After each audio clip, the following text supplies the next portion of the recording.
short term, medium term, long term. I would prefer the short to medium term. What are three actionable things that we can start looking at now?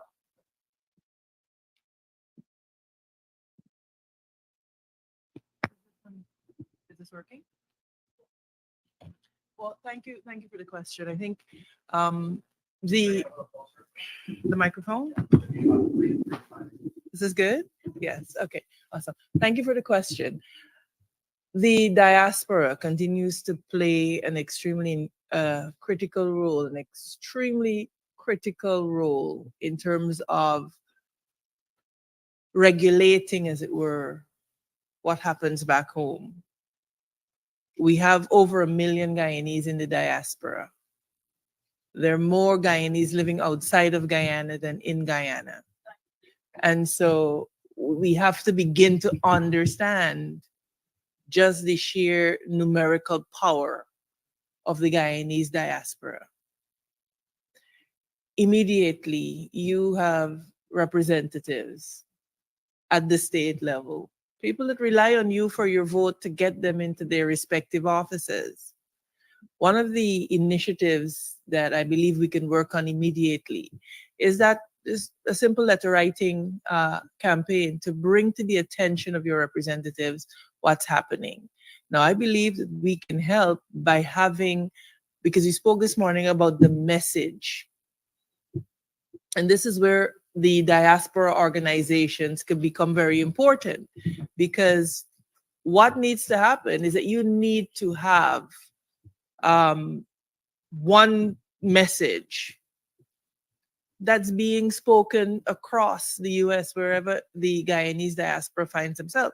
And it wouldn't take more than a group of people to sit down and decide what that message is, actually craft the message, and then have members of the diaspora, Guyanese who are resident here, send that to their local representatives. So we're not asking people to sit down and craft their own letters. So that's one immediate strategy. One of the things that's extremely important is legal support. And we spoke about it earlier, the provision of legal support. When you are going to engage in political work, it is extremely important that you have available a battery of lawyers that can, as the need arises, respond. MP David had to get Mr. Nigel Hughes to be able to join us here today.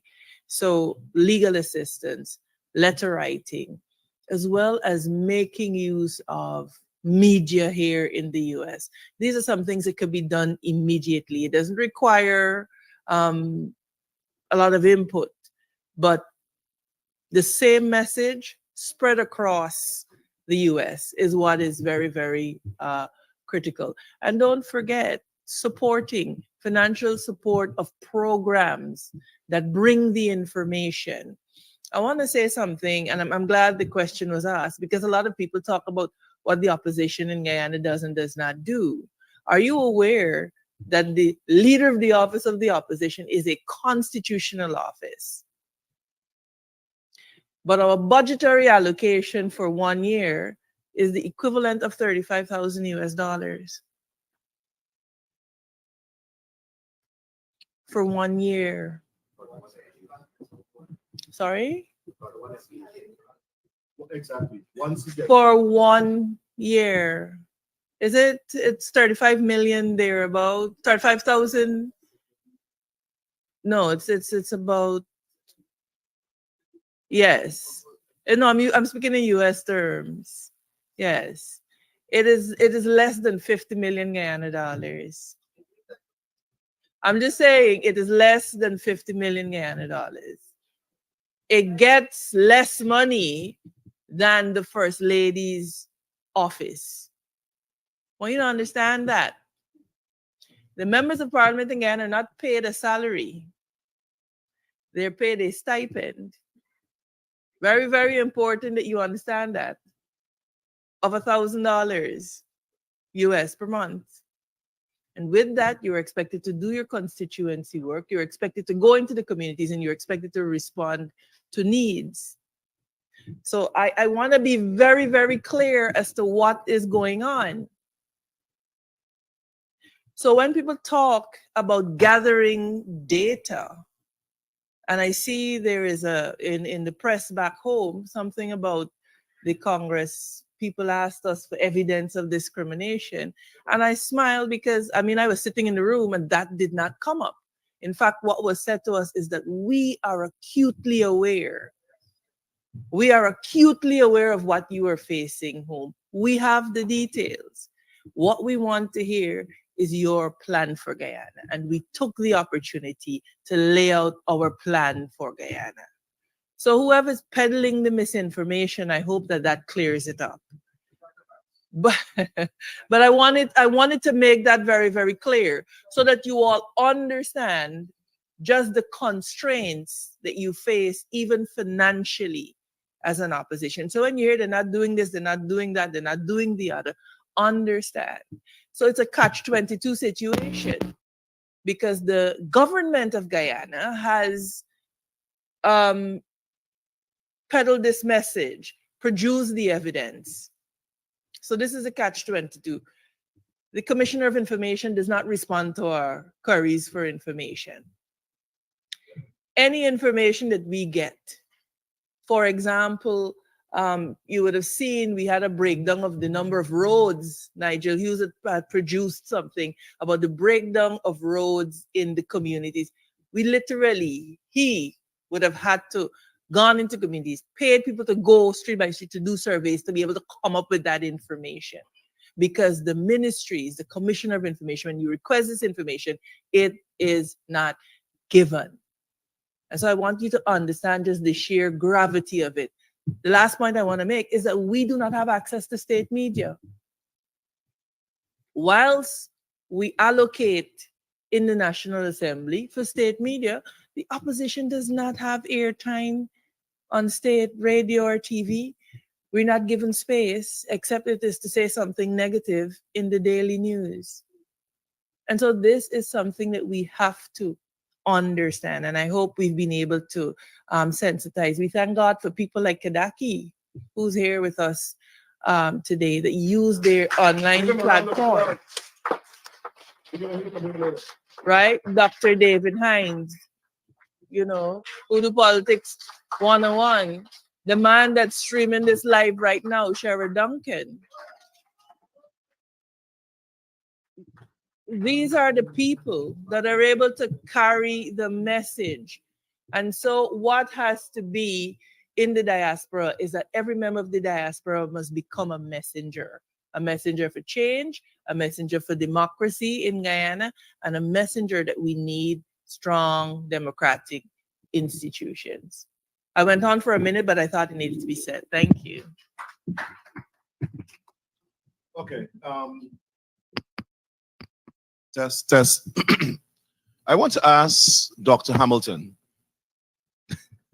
and I'm going to preface what I want to say by this. I have a friend from Jamaica who's a member of parliament. And when he heard of the discrimination, actually during NEMA, during the period when they were breaking down the homes of Mucka residents, he called me and said, this was Jamaica, the whole country would have mashed up. He's a member of parliament of Jamaica. So Jamaica has a very, very high level of activism among the citizenry. And they hold the government accountable. And not only Jamaica, throughout the Caribbean. We have a situation in Guyana where the people who try to hold the government accountable through public activism, they're either killed, they're targeted, their families are harassed. In Kati's case, they could throw a bomb at your place, right? In my case, the police issued wanted bulletins to me, and I live in America, right? On the direction of Bar Jackdale. Police just issue wanted bulletins. So they use law enforcement, international law enforcement instruments to target you. How do we, Dr. Hamilton, get our advocates in Guyana or our activists to conduct their activism safely with the protection of the law. Well, that doesn't exist. But how do we get them to the point where, like Jamaicans, they are willing to go to the streets, they're willing to protest, write petitions, fire the place up, not literally, but become real powerful activists to get what they want and get the government to show concern and respond to their activism? Difficult question.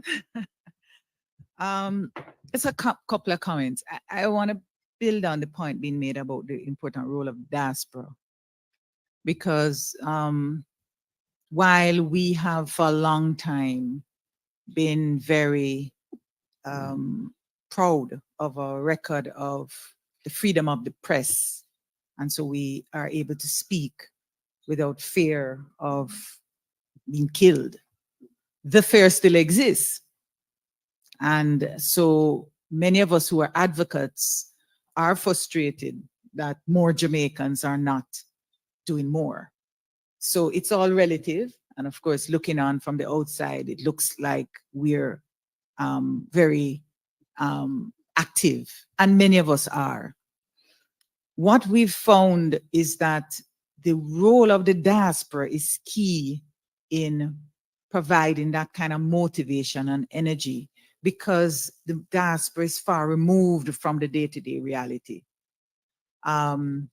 What we see, like Ghana, you have a lot of immigration. So a lot of people leave the country as one way of coping.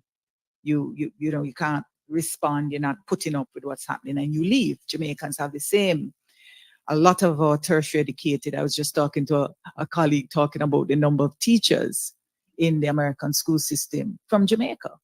So we leave because of a number of reasons, but importantly, outside of the day-to-day realities, you have a voice, and a voice that's being listened to at home.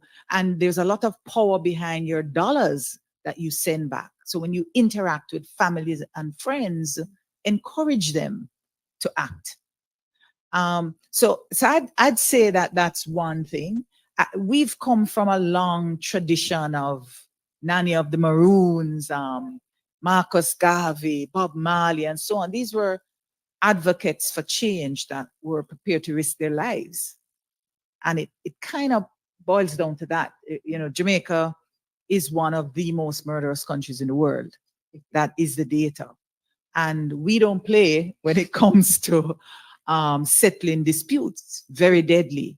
And so, you know, my friends, oh yes, that, I mean, that reality, we sit,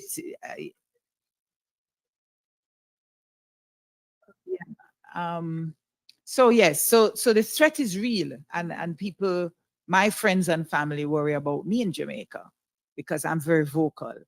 But my own mindset is that, you know, you have to prepare to die for what you stand for. Yes. And we just have to do what we have to do.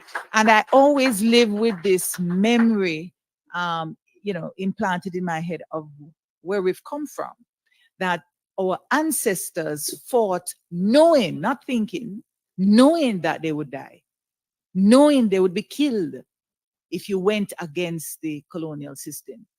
And, you know, to go further back in the institution of slavery, that was your sure fate.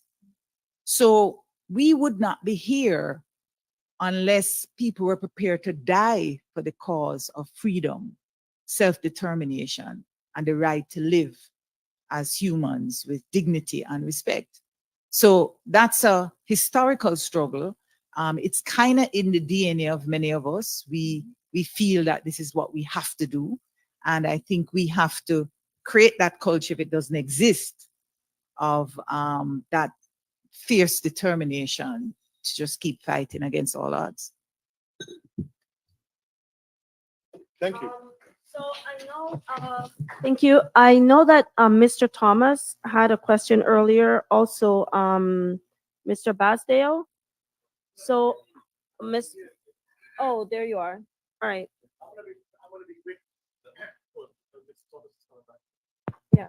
Okay, so just say your name and the question.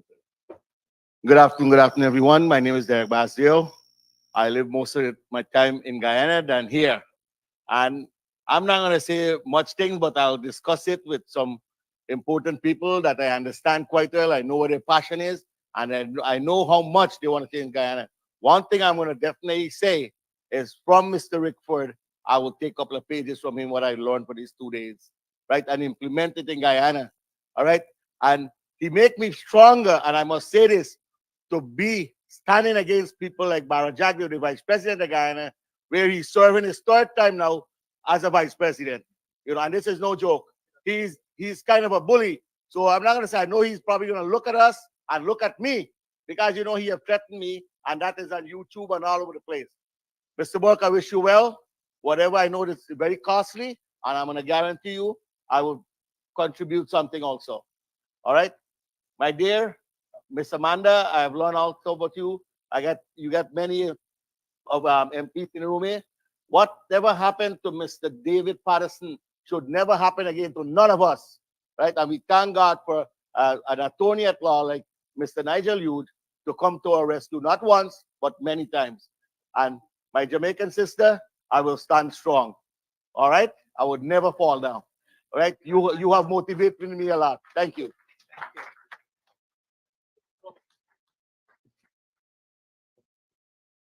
Thank you for your remarks, Mr. Basio. Mr. Thomas, earlier today you had a question, I believe, for the panelists, and so we're just circling back to you.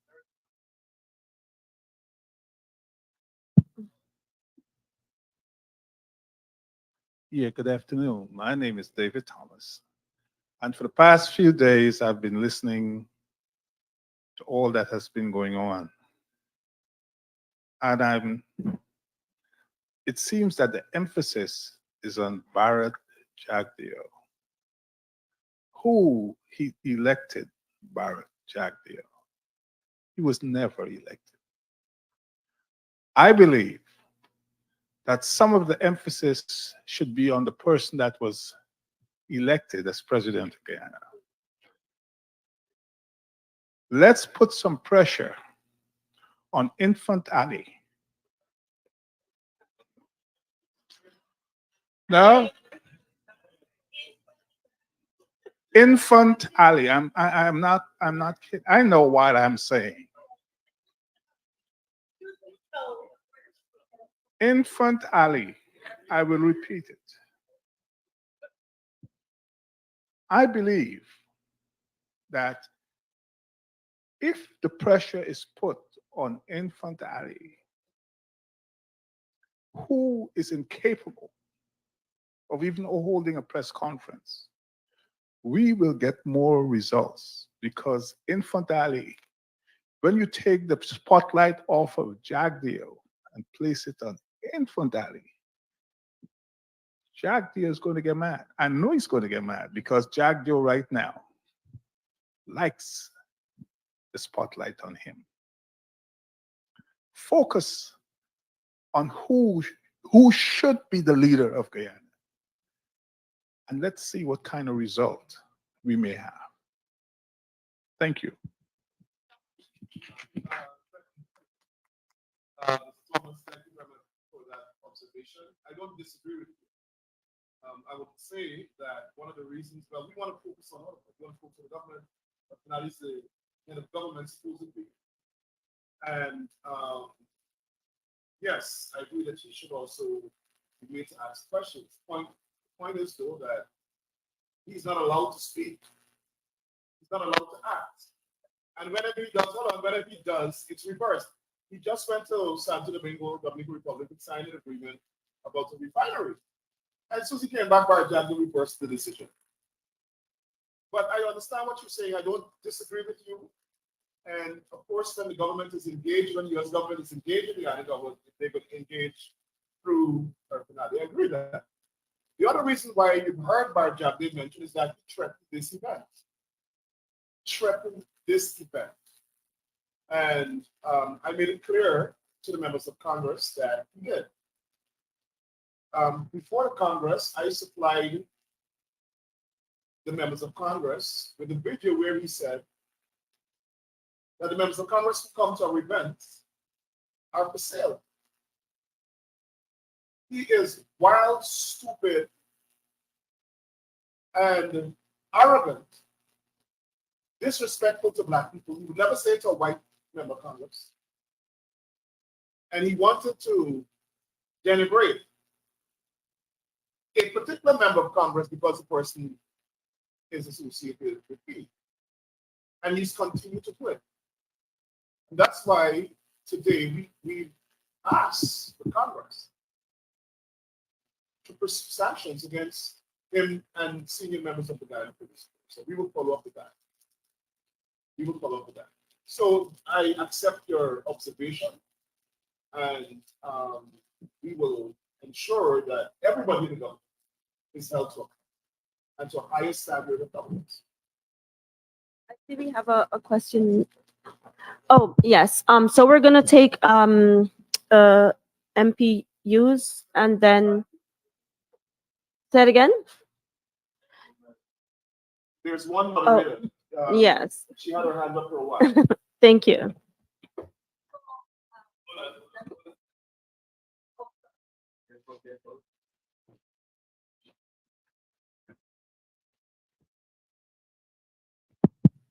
Thank you. Just two comments I wanted to make to add to the discussion.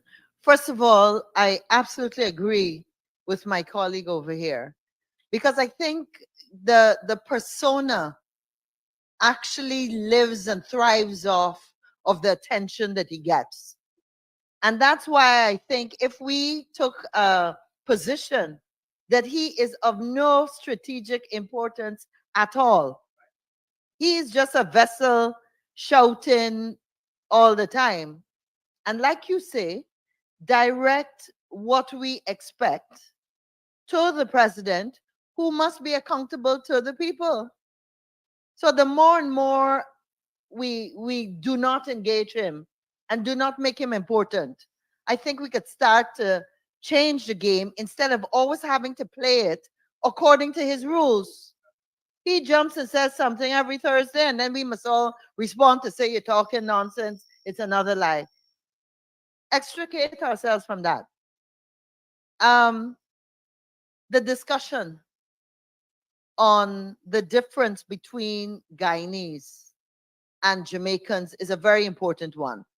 I was very fortunate to spend 6 years in Jamaica, and I consider myself half or quarter Jamaican.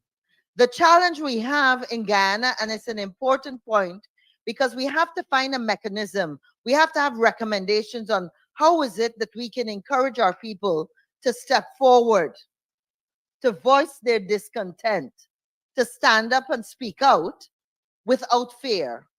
But the challenge we have in Guyana, which I think Jamaica was blessed not to have, is the race issue. And it really is a major issue. For one generation, for the older generation, they have recollections of the 60s, and we have grown up with them saying, you don't want to go back to that at all. So, well, I won't comment further on that, but just to say that we need to, it's an important point. We have to consider it from the race challenge that we face, and what are the solutions we can come up with. I hope this afternoon, before we break, we're actually going to be coming up with at least 4 or 5 things that we agree as a team we can go forward and start working on. That's all. Just a quick comment. This idea that there's no race problem in Jamaica is a misnomer. In fact, recently the report to the CERD, the UN CERD, asserted that we have no race problem. That's not the reality of Jamaicans of African descent. We're still struggling with wearing our hair naturally in school. Jamaicans bleach, absolutely. And the reality is that there's a color class reality that persists. And it is still true today In fact, Ziggy Bali recently experienced some of that when he tried to book a resort in Jamaica and was told that they're not renting to Jamaicans. That's a code word, I suspect, for we don't want people that look like you. So that's a reality in Jamaica, and I just want to make that out there. Thank you. So we'll take one more question for these presenters. Go ahead. Say your name and your question, please. Thank you so much for the opportunity, and thank the panel for your remarks. Very, very thoughtful, and I think thought-provoking, provoking the kind of action that we need to take. Mine is more a comment than a question.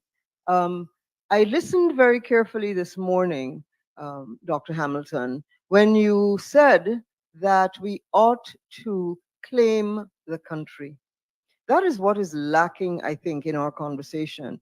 The fact that we as Guyanese do not feel, the man in the street does not feel that he or she owns the country. And it comes, I know that I spoke about history yesterday. I am a history buff. I'm not a historian, but I understand how understanding your history can motivate you to take action. I listened about a few months ago, right after the local government elections. Someone went into Melanie Damshana late in the evening, opposite from the government side, looking, I don't know what for, but that person was confronted by a group of people who said, you can't come here. And one of the young women said, you know, I know my history. I know who Kofi was, and I am going to stand and fight. She cited history as her motivation for taking action, right? We have the handicap of not having our history truly taught in our schools. It's the same history that the British taught to keep us in our place, because British could not tell us who Kofi was, because if we really understood that there was the Berbice Republic that was stood up by a man who was supposed to have been inhuman, right? Who had the brilliance, he and his followers, to establish the Berbice Republic, right? Before our quote unquote independence from Britain, there was that. If we understood what that took, if we understood the bravery of those people who fought and who died at 1823, if we understood what it meant to stand, to get up every single day and know that you know who you are, but someone is telling you that you cannot read, you have to work for them and never for you, and what that must mean. If we enacted those things, then I think we'd be empowered. I want to say that when we speak, we must, as legislators, we listen to you every day. Every time you say something, we listen because we are thirsty. We're hungry for your words. Cite our history. Use it every single time. Talk about the fact that the railway land was taken away from people of African descent and they've never been compensated for it. That imagine this, and I'm going to say this and then I'm going to shut up. Imagine that in 1839, people who had been enslaved and then were apprentices took the money that they had saved and had the brilliance, the utter brilliance to purchase abandoned plantations. Imagine that. And not only did they do that, they recalled their ancestry, they recalled their homeland, and they understood how to organize a community, how to create a village. There were no villages before the ones that were created by people of African descent in Guyana. There was no such thing. There were plantations, and there were where the lord of the manor lived. But we created the village with ordinance. I encourage you to read the structure that the people at Victoria put together that became the model. Exactly. So you know, right? So those same people in Victoria, I'll continue that example. Those people in Victoria had established how their village would be organized. And being unbeknownst to all of those villages along the coast, the governor Light at that time decided with the whatever companies in England that the railway line would run through those villages. They did not inform them. They did not seek their permission. These are people who were struggling. They had already spent their last penny to purchase those lands. They were suffering. It was hard, but they could see the light after all of those centuries of enslavement. We now are free. We are free to, we can determine our future. And here they come with the railway and went straight through them. People committed suicide. And the governor's comment was, you mean after they endured slavery, why would they commit suicide now? But they had taken everything away from them. They did not have a way to rebuild. When they took away the land, but what were they then to do? Right? So those are the kinds of stories that should be well known to our people. Because what happened in Mocha, in Cane View, happened in 1854 in Victoria.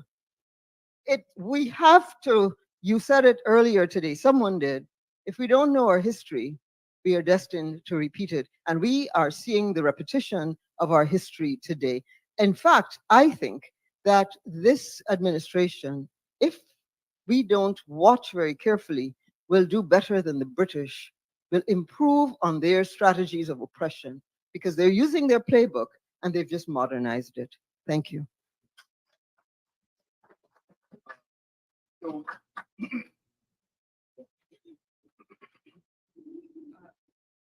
Thank you, Ms. Sampson, for those comments. A few very brief observations. What is the Guyanese identity? What does it mean to be a Guyanese? What you have and what we continue to experience is a whittling away of the Guyanese identity. My sister here is Jamaican. The Jamaican identity is so strong.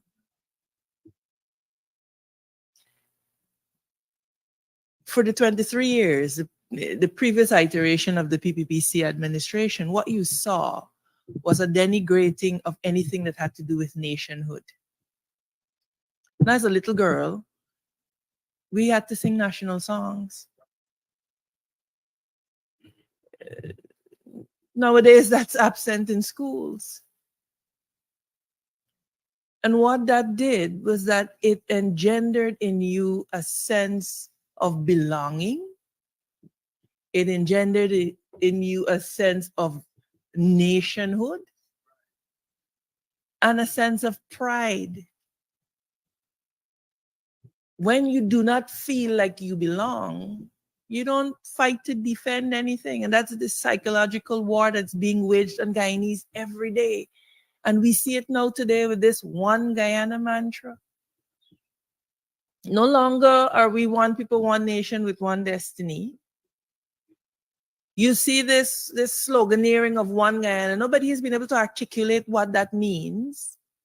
But we have flags now on the roadways, one Guyana. The school children, their school books, one Guyana. Their t-shirts, one Guyana. Everything is emblazoned with what I perceive to be an attempt to rewrite our national motto. So when you have an executive or a government that intentionally attacks your nationhood, you understand what it is that you're up against. If I do not believe that Guyana is mine, I have to defend it. Look, we're here in DC, the capital. The reverence for the flag, the reverence for their symbols of nationhood. Men die for their flags. We don't have that in Guyana anymore. And it is deliberately being done. You look at our national festivals. We had something called Carnival. Why? We have our Mashramani that honors the work of our indigenous people and the legacy of our indigenous people. Why not invest in that uniquely Guyanese thing? and make it as attractive as the Trinidad Carnival, because we can do it. So what you have is a deliberate whittling away of the Guyanese identity, of fostering in Guyanese that pride of place and that pride of nationhood. And in the diaspora, you have to lend your voice to this. You have to speak up, because look, the messenger is important. So when I say this, oh, she's an opposition MP, they'll oppose everything. And so people are unable to see the slowly creeping psychological effect that it is having, because my 5- and 6-year-old niece and nephew think one Guyana is the motto. And so it's very serious. It's very deliberate. It's extremely Goebbelsian. And we have to begin to speak and interrupt this creeping reprogramming that our people are experiencing. So I just wanted to share that. Thanks.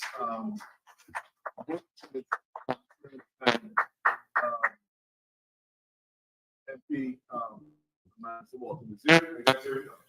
So I have a question for Ms. Dr. Hamilton. But before I do that, can you play the recording of this is the law enforcement officer talking with me and the police about what he heard. Then I'll ask you.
Let's try playing it.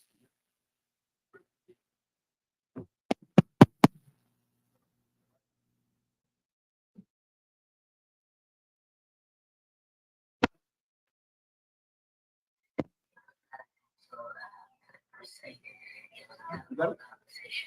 So I was sitting today with a bunch of and they don't want to know who I am because they had too much into it. And so there's a conversation with them. And basically, does not want you there. Really does want you there.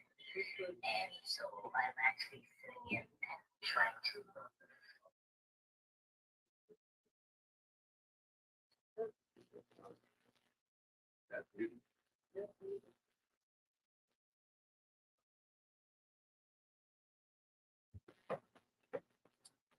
and they don't quite know who I am.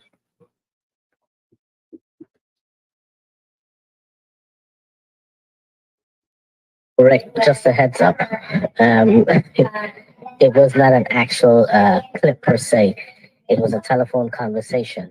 So I was sitting today with a bunch of PPPites, and they don't quite know who I am because anyway, I'm not going to get too much into it. And so there's a conversation had with him. And basically, this man wants you dead. Between you and I, actually, he really does want you dead. And so I'm actually sitting in and trying to, in fact, let's put it this way, too, that I infiltrated these motherfuckers. I was sitting today with an individual named one whose name, he says his name is, and a woman named, she just says her name is, I don't quite know her real name, but those are the three individuals. on the real, that man wants you dead. So that's what there are more tapes, recordings. But of course, they conduct an investigation. That's why we couldn't have the names called and so on.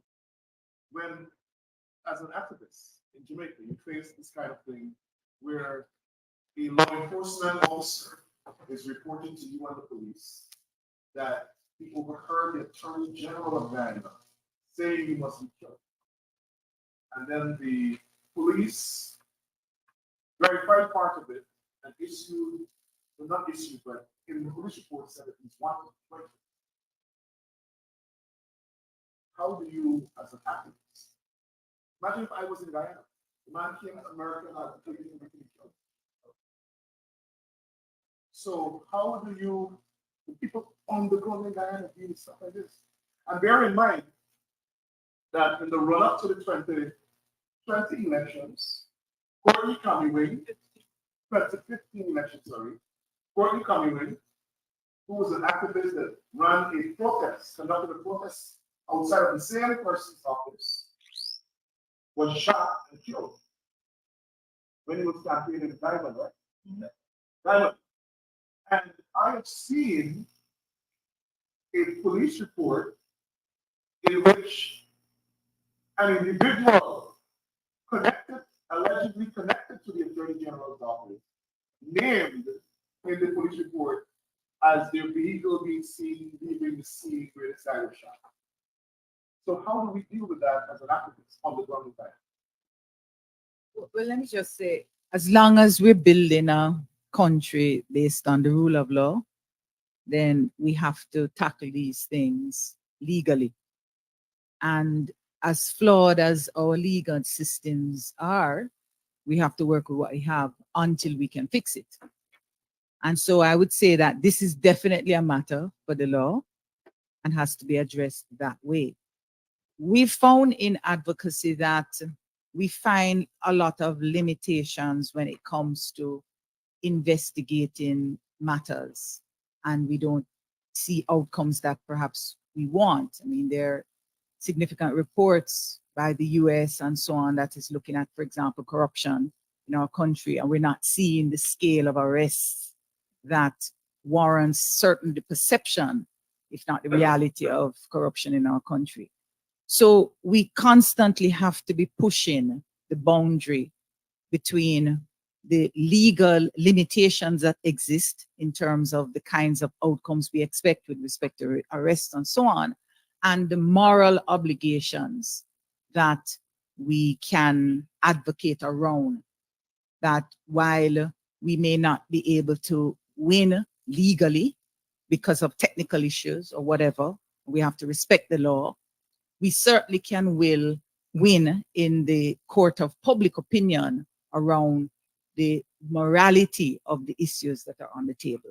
It's not the best answer, but it's the answer that we've had to live with in the context of our wanting to create a society that is anchored on the rule of law.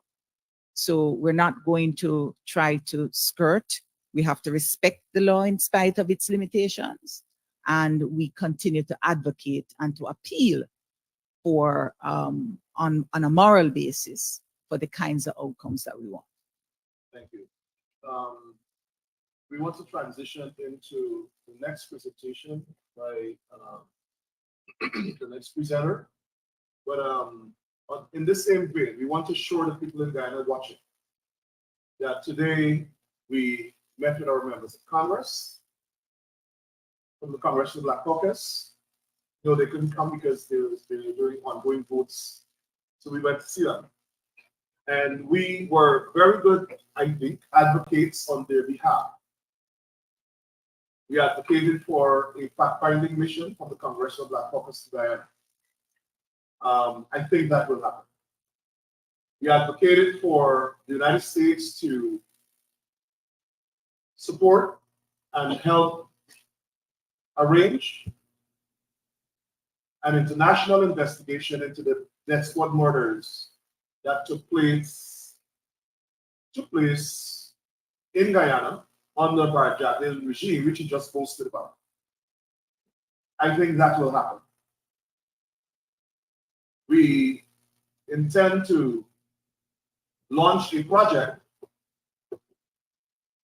and we will work with some of the organizations on the ground now to start to collect statements and affidavit and evidence from people on the ground in Guyana whose family members were killed by the death squad. After this announcement, the Guyana Police Force might start throwing out fires at border. Y'all watch and see, y'all see smoke coming from CID at border. They're going to start to throw away things. They might burn down the whole building. But we are serious as a heart. It must be an investigation of those murders. I want to also assure the people in Guyana that we also ask for an investigation of senior Guyana Police Force officers who are breaking the law, who are breaking US law, who are committing crimes of transnational repression against Americans. And they're doing it at the direction of the government, just like they did with David Fast. And the members of Congress were all aware of what happened to David Fast. And I'm pretty sure that they are going to, at some point in time, address it. We spoke about the discrimination and asked for the State Department to address it.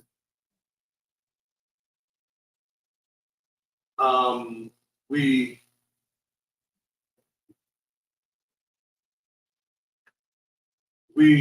raised the fact with the Congress that, in our opinion, Exxon is funding political activities on behalf of the people. Government and the organization through which Exxon has been doing that has been conducting protests against the opposition. So in my personal opinion,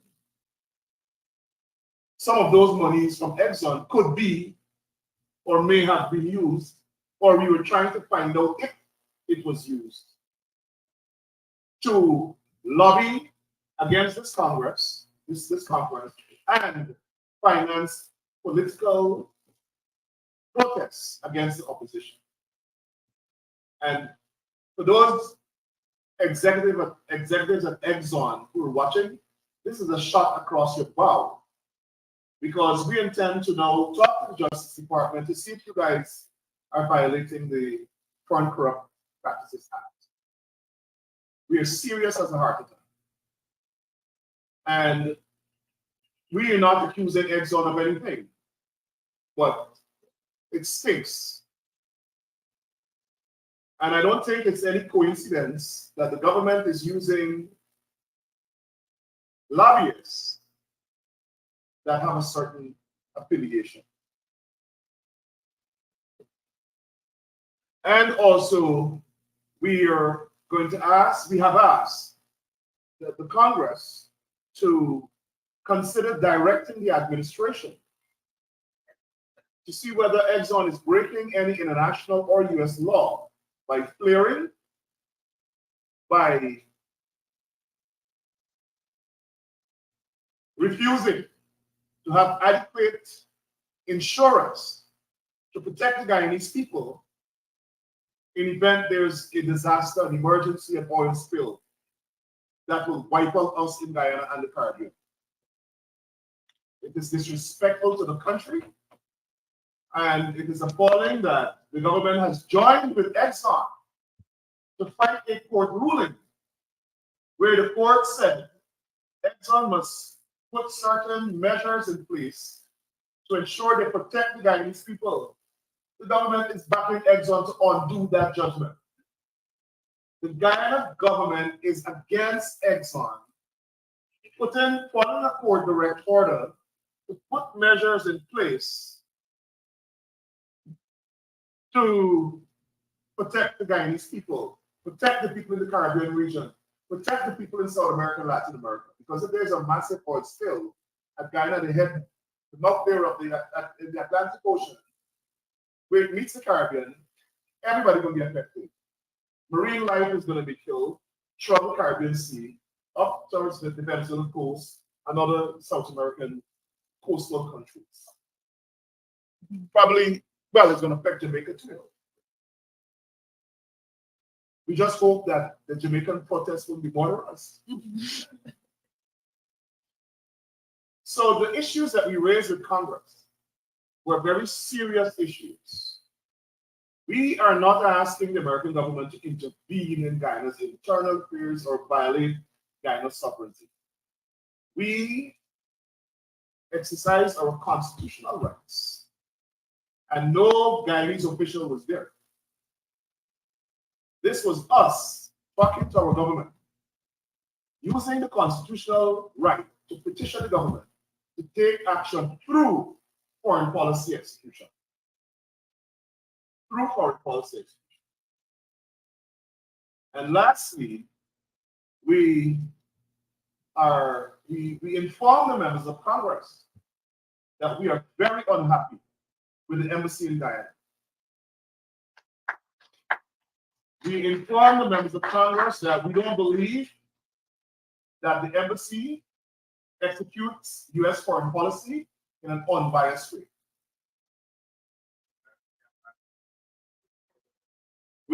We are concerned about the reports that go up to the State Department from the embassy. As a matter of fact, there's some clear human rights violations that the government commits. And you don't see them in the human rights report. So we're very concerned. That's part of this conference. We're very unhappy. And let me say this. There are other areas in which the embassy has been very good. Very good relations, very good work in certain areas. But politically, the embassy is too connected to the PPP government. And now with this new ambassador, we hope that she's not going to go to no baby christening of no president and rubbing shoulders in the night with PPP activists and this kind of ingratiation with the political party in government. We hope this new ambassador will not do that. Because we believe the last ambassador Lynch, was reckless. Reckless. She might be a perfectly good ambassador, don't get me wrong. But I think she made some very bad decisions, especially going to the home of a PPP activist, or at least someone associated with the PPP who's on the U.S. investigation. And making decisions, forcing decisions at the Elections Commission, which in our view were against the interests of at least half of the population. So I wanted to get that politics out of the way before we get back to business. I don't want to mix it up, but I want to send a strong signal to the people of Guyana that we represented you well today, and you should be proud of the people in CHID and TMC NAR, the concerned Guyanese patriots of Georgia, and all the other organizations that we had missed some. Right, what iPad? IPADG. Now they're two different organizations. IPAD. And we're gonna ask all of them before we close to say something for 1 minute. The WPA, Dr. Hines, made a good representation on behalf of you guys. Buxton should be proud. I led the delegation, so Bartica should be proud. And we had a lot of Lindoners, so Linden should be proud.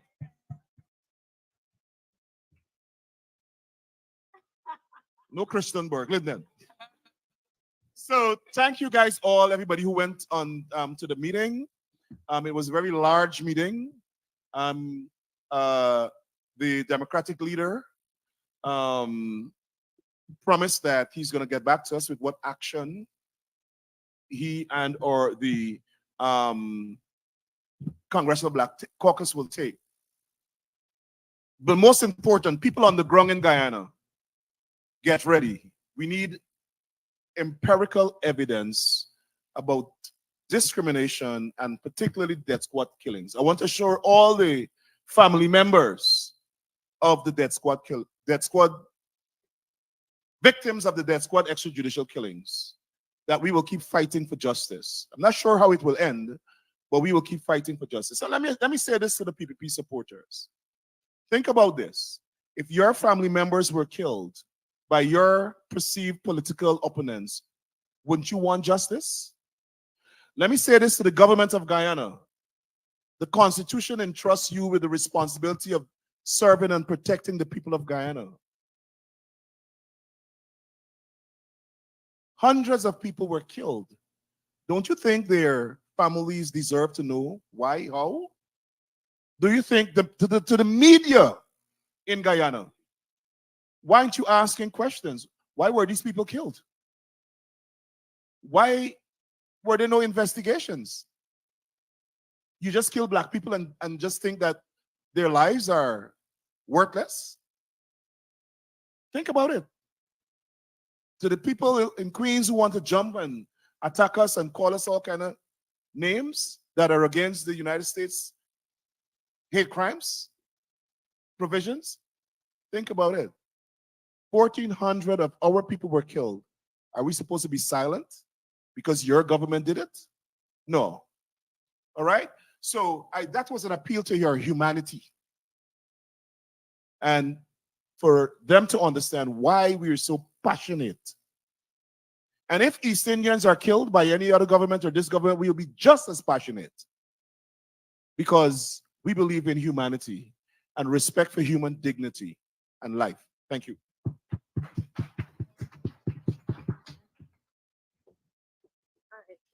So I would like to thank our panelists so very much. Dr. Hamilton, MP Amanza, you all were so insightful, and the discussion that ensued extraordinarily, very important. So thank you so much, and we're gonna continue our programming. I know that we looked at the video already, but we're gonna continue our programming by inviting our African connection. I'm sorry, I was trying to make a joke. Our African Connect, Wally Akande, and he is an international trade expert, and he is going to tell us a little more about the experience with the oil and gas sector and renewable energy in Nigeria, and hopefully we can learn a few things from you about how to proceed in Guyana. Thank you. Thank you. Let's give our panelists a round of applause. Thank you so much. Thank you.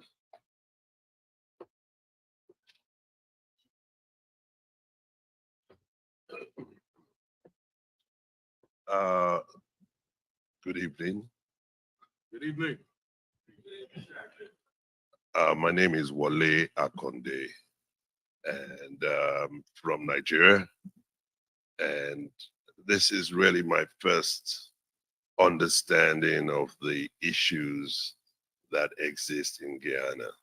I think it fascinates me that, you know, I look around the room, we're all one and the same. There's just a big river that separates us.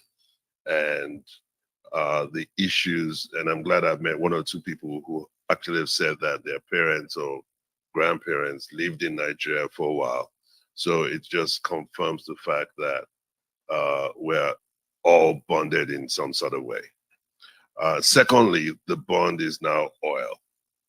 We've had a history of oil, and to a lot of us, the oil itself was a curse because it brought about corruption. And I hear a little bit about corruption also existing in the affairs of how things are being done in Guyana. And all I want to say is this: it takes focus. It takes looking back at experiences of other nations. I think even more recently, Ghana discovered oil also, and they've been able to better manage that relationship with the oil companies than we did in Nigeria. And hopefully, Guyana will be able to do the same to learn from those experiences. lastly, also, I want to say that there is power in the diaspora because you can hold US companies accountable to US laws, and they can't run away from that. You can ask your congressman to investigate them. You can ask them to provide openness in their annual report, in their annual reporting, and so on and so forth. And the shareholders also have a voice. So buy into ExxonMobil so that you can attend their shareholding meetings, so that you can hold their executives to account. These are the ways in which we now can learn to hold these international, multinational companies into account. Now, having said all that, my topic actually is empowering the African diaspora through international business and finance.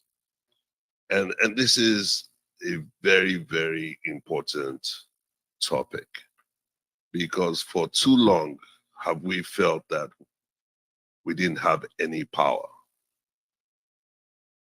especially as it comes to development of our countries, be it Africa or in the Caribbean or in South America. And I tell you that that is a very, very wrong perception. I'm glad that I learned today that there were 1 million Guyanese outside of Guyana. That's a powerful number. And let me tell you why. Do you know that if you task those 1 million Guyanese, that within 1 year, which will average about $80, that each of them in a year contribute $1,000 to a fund, a diaspora fund that was set up by even just this group today. You set up a diaspora fund today, right here. That's one of the takeaways from here. You set up a diaspora fund today, and you tell those 1 million Guyanese that in 1 year's time, the next meeting that is going to happen, people have said this is going to be an annual event, that everybody contributes $1,000 within 1 year. Can anybody quickly tell me how much you would have raised? $1 billion. Think about that. So Haiti is that in one perspective, people will say we're poor. But I'm telling you that everybody can give $84 a month. And you add that up, you get $1 billion. Now, the next thing I need to tell you about, and this is the power of the diaspora, that you can match government money dollar for dollar. And so how do you do that? Very easy. I know I'm saying very easy, but it really is very easy. Because there is in finance what you call de-risking investment. And what exactly does that mean? So it means that I'm telling you to go to a war-torn country, and I'm saying, you need me to put $100 in to build a plant. And I'm like, why am I going to go there? There's too much risk. How much is the money I have to borrow? What's the interest rate I'm going to borrow that money on to go to this place? And it's going to be a high interest rate. But the best way to do that is to find money that would de-risk that investment. And you have all these multilateral institutions who are ready to provide that funding. So automatically, I tell you that that $1 billion will account to about 1/3 of this de-risking money. So what, in essence, I'm saying is that you have $3 billion 1 year from now to be able to take into Guyana and invest.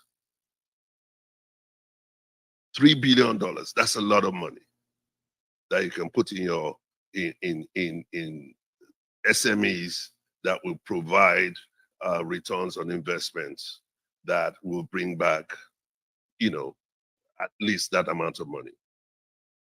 Another thing you can go, the World Bank says that investing in small business, especially small business by women, has the greatest return on investment. And it's true in Africa, and I'm sure it's going to be true in Guyana. So if you do that small business investments, empowering women, empowering people, creating new jobs, will certainly create an environment in which everybody's uplifted. So that really is my first message. My second message in terms of when you say empowering the diaspora, we need to ask that question: who is the diaspora? How do we define it? Because sometimes we tend to think the diaspora is limited to our own country or people. But you know, the African Union defines the diaspora as anybody who has color of sorts. And so that's a whole lot of people. So it means that you can even bring more people into your fold, just like we had somebody, my dear professor here from Jamaica, who's talking about those new experiences. You can bring the people who have had relationships with various places in Africa here. Sierra Leone is a go-to place also. So you can bring a whole lot more people into the fold to help you put pressure on the current government through various sorts of relationships. Now, the Afri-Exim Bank has just done something very interesting. They have decided to allow membership into the African Export-Import Bank from the Caribbean countries. I think that was done last year. And so all of a sudden, you also have a big bank that is dedicated to issues of countries of African descent, of which Guyana is one, in my opinion. And so I think that the ability of us to find funding, which is the first step towards creative investment in our various countries, is exponential. And so we should stop thinking about ourselves as being poor. I think we should begin to think about ourselves as looking for the opportunity of where to invest our dollars. The diaspora has a part to play in this. I look around the room here and I see people who are in various professions. Within our professions, we have companies doing innovative things. So we're talking about the opportunity to transfer skills and to transfer knowledge and information. How do we do this? We do this by organizing in a way that enhances those things that our company does and that we can take to our home countries. So I think those are the very important points that I would like to make, so that there's that understanding that there are a lot of people who will take interest in Guyana if they know about it. So education is also an important part of it. This is my first experience of it. This is my first lesson. I will definitely carry that message on. Also, you talked about opportunities, that there are no Black people available to own oil blocks. Well, I tell you that the richest Black man on earth is a Nigerian. All right? He doesn't own one single oil block. No, he doesn't even own one at all. He's not in oil. But there are a lot of people on the African continent who have experience in oil, who you can research, you can invite, you can partner with, who are running oil companies, who have the ability to come if they understand, if they know. So again, it's about information, it's about organizing, and it's about putting things out there. so that people can network, people can understand, people can come and participate. I think earlier on there was a conversation. There's an annual oil conference in Houston every year. It's the largest in the world.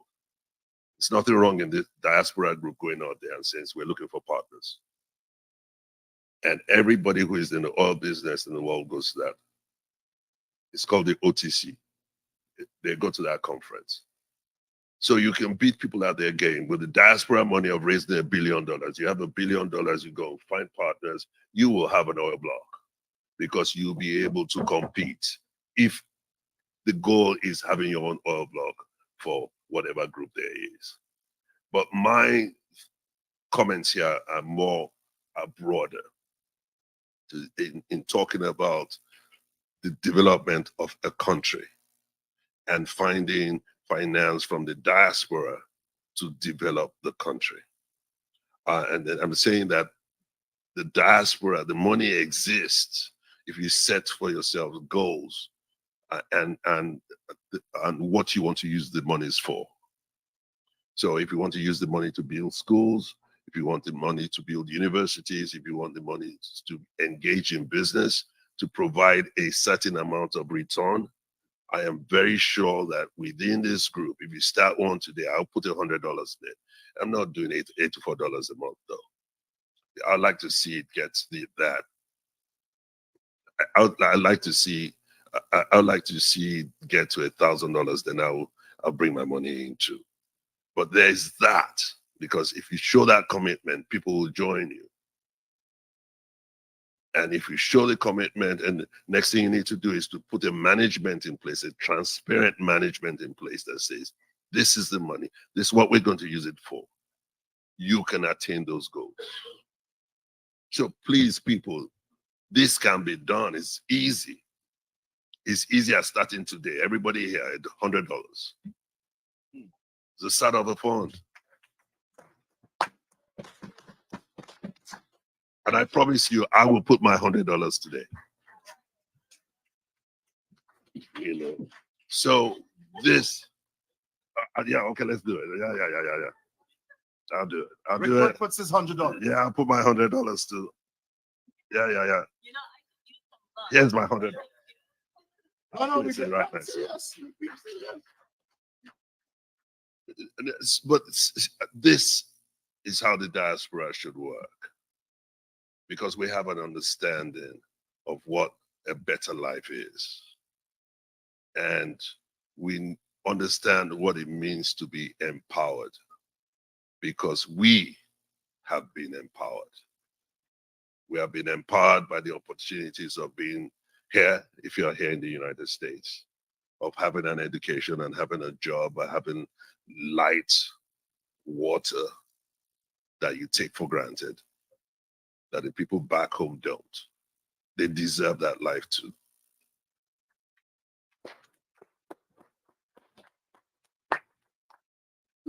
Last thing I want to talk about has to be what these impediments are, because you need to understand that. I don't know how much it costs to go to Guyana. Can someone tell me?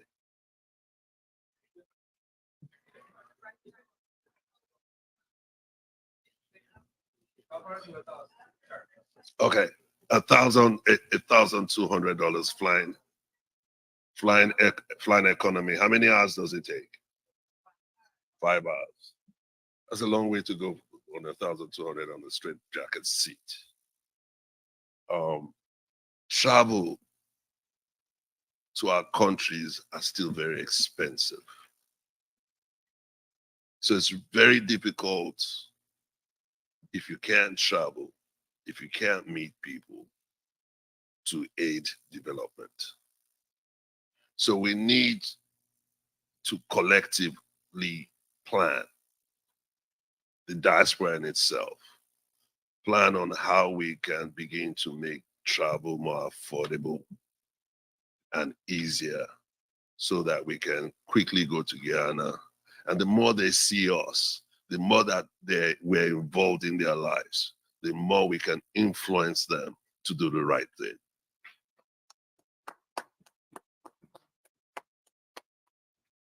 But because they know you only come once in 2 years, and you only come for a minute and you lose focus, they don't take you seriously. They don't take you seriously in business. They don't take you seriously in democracy. They don't take you seriously in influence.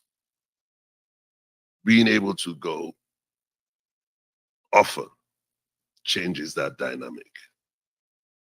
And I don't even know if you're allowed to vote. Right. A lot of, and that's the legacy of the West. Every Western society allows their citizens to vote from outside the country. But the legacy of the West is that a lot of our countries have this mindset that if you're out, you can't vote in. And so it allows those Western countries maintain control of who they put in power, because they know that your minds when you're out are more enlightened. And so they want to keep that enlightenment out instead of bringing it in. So you need to understand that part also, to participate in that push for your participation in where your money goes. Because you're bringing money, and money talks. So show up first with money. Bring your 1 billion, and it will be matched by the IFC, the World Bank. They'll match that money. The Exim Bank here in the United States, they will match that money. And with that, you'll be able to have influence, I am sure. So I thank you, and take questions.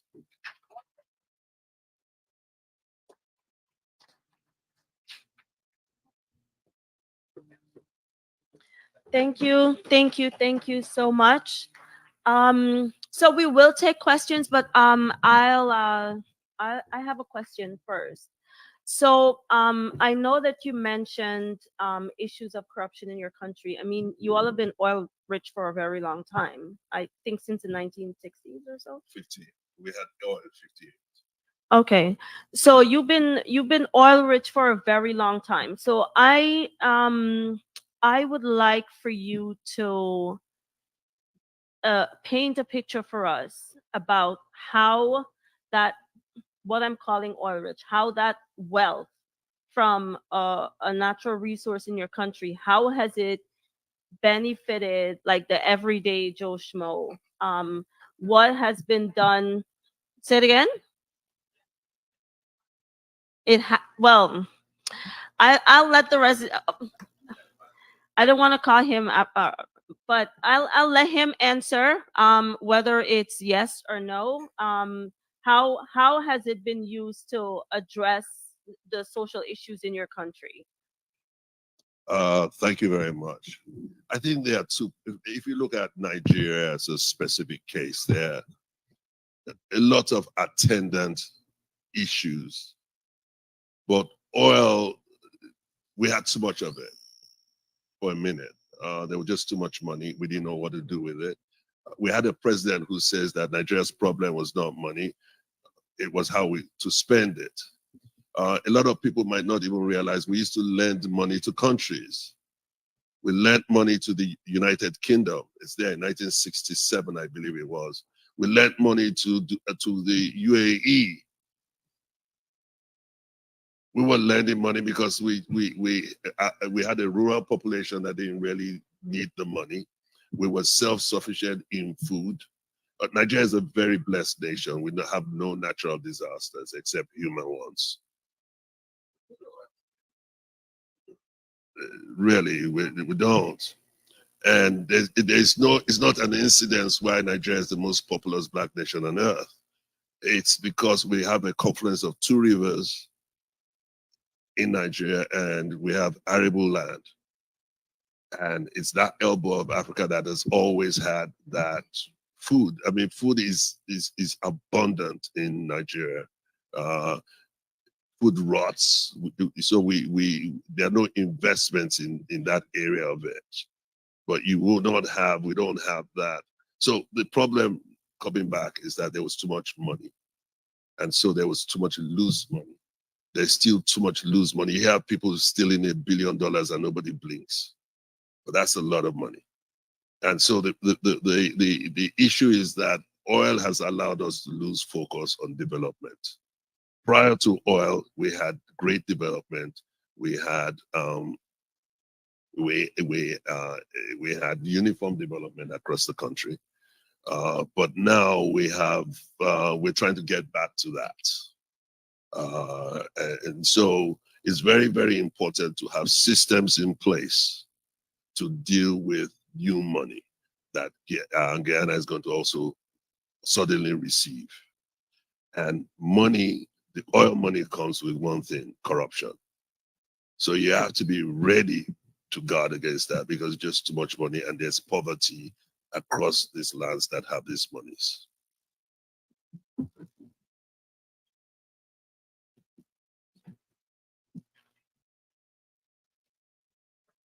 Oh, yes. So just pass the microphone to her. Thank you for responding to that. But it's a little unfortunate, because what I'm hearing is that having too much money, there's a downside to it, which I mean, which is in essence what you just said, that there's that downside to having too many resources, basically having it too good, to the point, well, actually the point that you're glaringly making is the importance of management of the resources. And so I think that all the members of the opposition who are here should take note of that and ensure that because they've been oil rich for a very long time, and there's still social issues that include, lots of poverty, etc. So how do we ensure that doesn't happen again is something that our MPs should be thinking about. So we're going to take a question. Please say your name and ask the question, okay? So my name is Juliet Adams. I'm 100% Guyanese, even as a US citizen.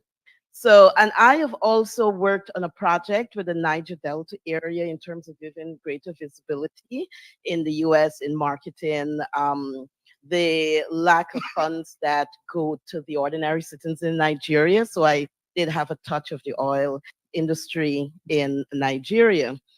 My question to you is, how are you going to work with us? Are you willing to work with us in this diaspora fund? Because money speaks in America. I've discovered from my relationships with Congress, with the World Bank, with IMF, wherever I go, money speaks. And especially like how a group of us went on the Hill. When the word gets back, there's a diaspora fund that came out from this conference. Guyana is going to blink and wink. Congress is going to start getting big. We want that fund started now. Many of us in this room, we have investments in other companies. I have in my Exxon, I have in Berkshire Hathaway. We want it now. We have to show we can manage money. Like we need to go back. Remember, we built Victoria, but and hand, we must do that today. I have my $100. I'm willing to put it to $200, and I want to match me plus multiplied by 5.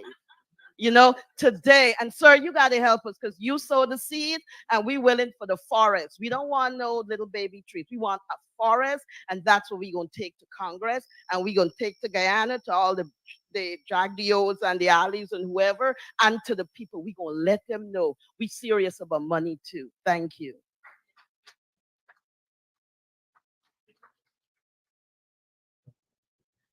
Is there another question for Wally?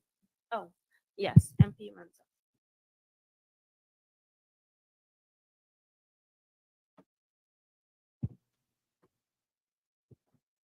Thank you. Oh, I should probably stop. Thank you. I missed a part of the presentation, so forgive me if what I'm about to ask you might have referenced. But for the benefit of our audience here, could you, mention some of the avenues for synergies between Guyana and Africa? Later in the year or this next month, there's the Afri-Exim Bank meeting in Guyana and the range of opportunities that would present for us. So could you please, for the benefit of us here, what are some of the ways that you see us being able to synergize, to harness your experience, and to be able to make sure that we are informed by that experience? Thank you very much for that question. I think three ways. The first way is, and I don't know if this is going to be driven by the diaspora, but there needs to be a Guyana, maybe Nigeria business forum, which will now create the opportunity for Guyanese business people and Nigerian business people to be able to meet and exchange ideas. That's one way. And then the other way is to, I'm not sure where an embassy is and if there's an embassy at all in between countries, but that's also a good way for business people to look towards people who have the resources to be able to come back in and bring those skill sets that have been set up to aid the opportunities that might present themselves within Guyana. For example, there would be a company in Ghana, a local company in Ghana, or a local company in Southern Africa, or in Angola, or Nigeria. These are oil producing countries who would have the expertise that they're looking for in a wide variety of things, like providing tugboats, something as simple as providing tugboats,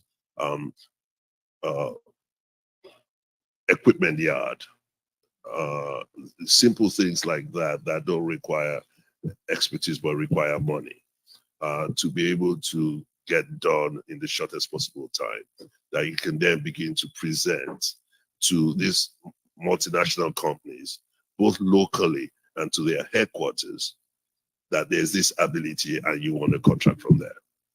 So those are the ways in which I see. And then to define, I mean, I know oil and gas now. I don't know what other areas that we talked about cotton earlier on. I'm not sure if your cotton mills are still functional. One of the things I also know is that I don't know if you guys are doing sugar. There's a huge requirement of sugar on the African continent. So there is that kind of trade that can go on.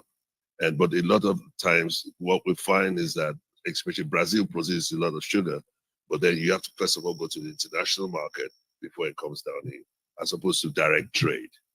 So you can do those direct trade relationships and find them within countries that have these abilities.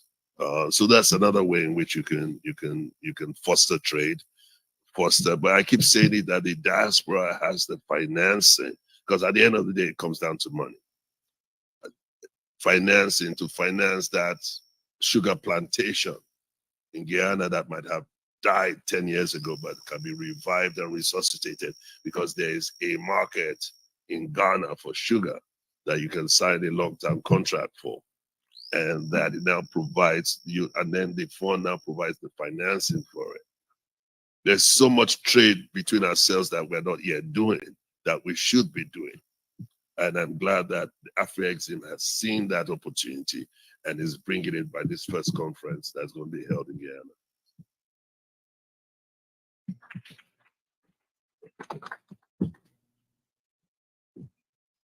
Okay.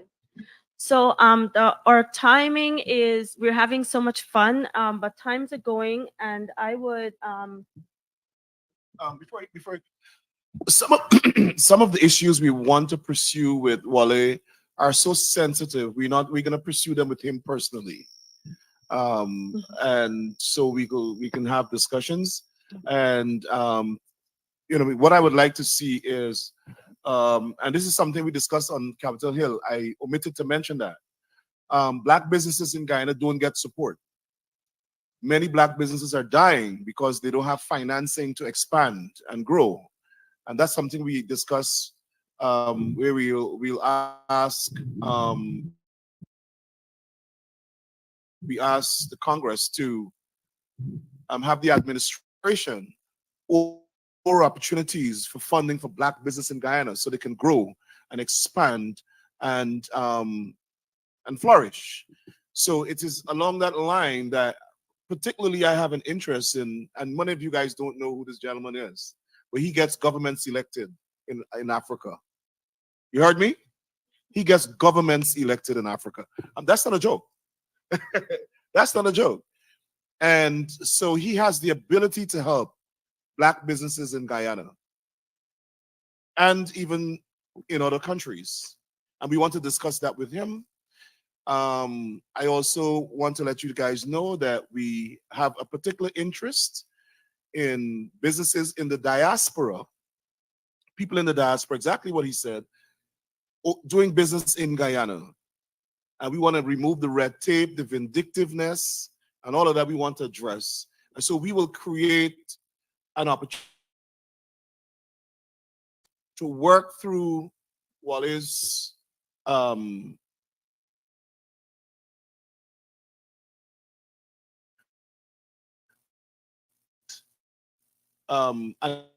network with Africa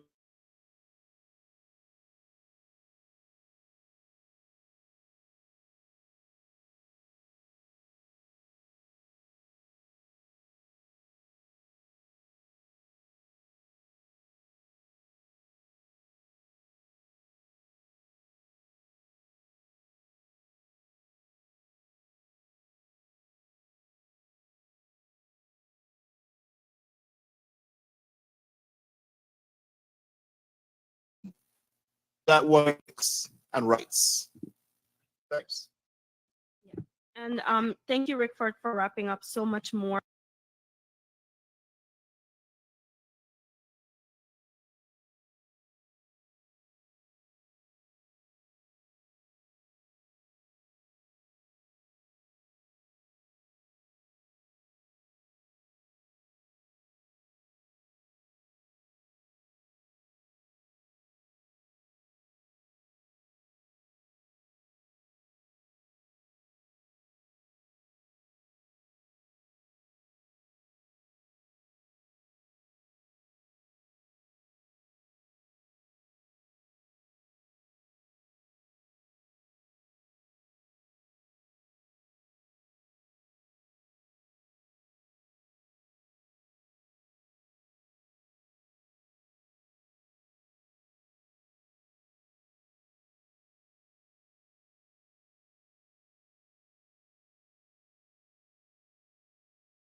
Oh, there you are.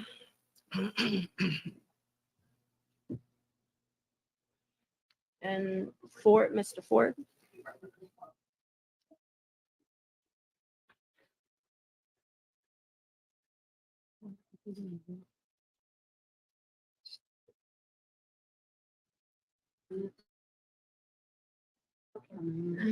So while we're organizing for everyone to come to the stage, I'm just gonna ask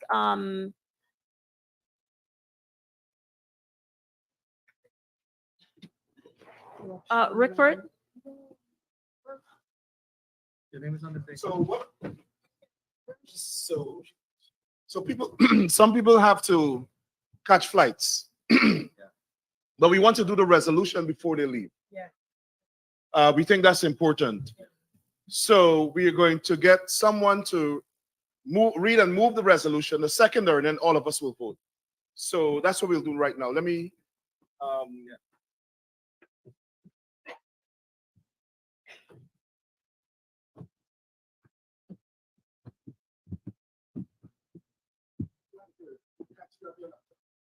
Yeah, it's over there.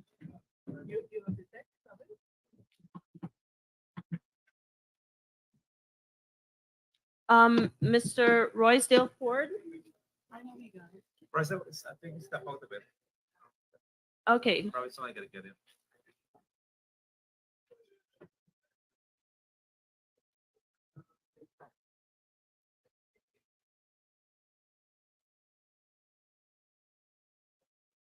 You see, Victoria and Coma, John, they can never separate.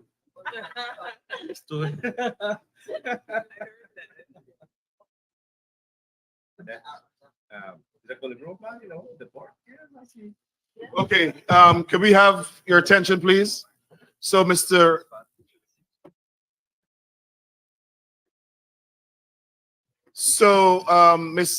Errol English. Hello, can we have your attention, please, everybody? Don. This is very interesting. You might want to sit and listen to it. Dominique? So let me introduce you to Mr. Errol English. Everybody, could you step inside, please? Delegates, step inside and close the door, please. Let's start calling some names. Who are the people out there? Roysdale Ford. We can't skin up David.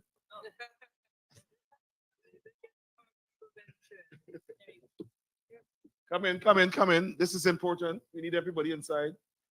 We can't skin up the attorney. We can skin up Mr. Morgan. All right, good. They're taking their seats. Anybody else outside? Okay. He's there. Close the door, please. All right, let me introduce you to Mr. Errol English, who's a delegate from New Jersey, who will read a resolution of the conference and move it, and we'll have to get a seconder, and then we roll the vote. Mr. English. Resolution of the Washington Conference of Guyana. On Guyana.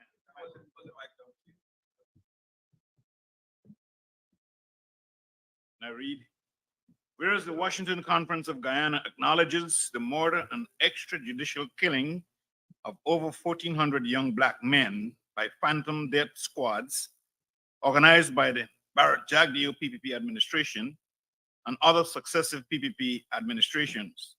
And whereas, as highlighted by Vice News, Barrett Jagdeo has been involved in multiple acts of intimidation and extortion, in that he demands and extorts bribes from companies wishing to invest in Guyana in return for contracts and provision of other government services. And whereas Barrett Jagdeo, along with members of the PPP administration, have committed transnational crimes, given that he has made terroristic threats against members of the US Congress. And whereas Barrett Jagdeo has abused his power and position by politicizing the Guyana police force, systematically reducing its independence, creating death squads and other vigilante forms of policing to terrorize, maim, and murder Guyanese citizens. But be it therefore resolved that this Washington Conference on Guyana petitions the U.S. Congress to impose sanctions against Barrett Jagdeo for these extrajudicial killings and bribery. Be it further resolved that this conference petitions the U.S. State Department of Conduct to conduct a fact-finding mission to hold Barrett Jagdeo accountable and to monitor Guyana for continued qualification. Is that correct? Continued qualification under the U.S. Foreign Assistance Act of 1961. I hereby move that this resolution be adopted by this conference today. It's been seconded. Is there a third? Seconded by, what's your organization? I represent IFI. Come. Where's Kadaki? My name is Lawrence Houston. I'm a representative of the Institute for Action Against Discrimination in Guyana, and I'm also a victim of the atrocities of the PPP administration. My son was killed in 2001 by the extrajudicial killer squad, the Black Clothes Police. And for 20 plus years, we've been waiting for justice. So I second it with the fullest emotion and representation of all those other persons who have lost families. Thank you. Kadaki Amsterdam is here too. He traveled all the way from Guyana. So we'd like him to speak briefly then before we vote.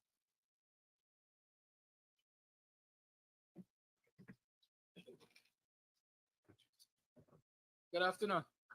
Good afternoon. Thank you for the opportunity to address you wonderful people. The 2 days have been instructive. I've heard a lot. I've seen a lot.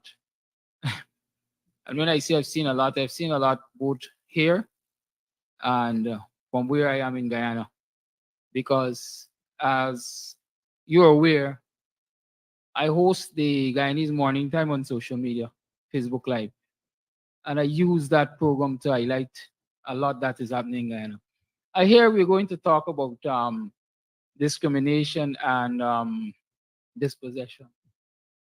That's close to me. We talk about the houses, the homes that were destroyed in Mocha, for example.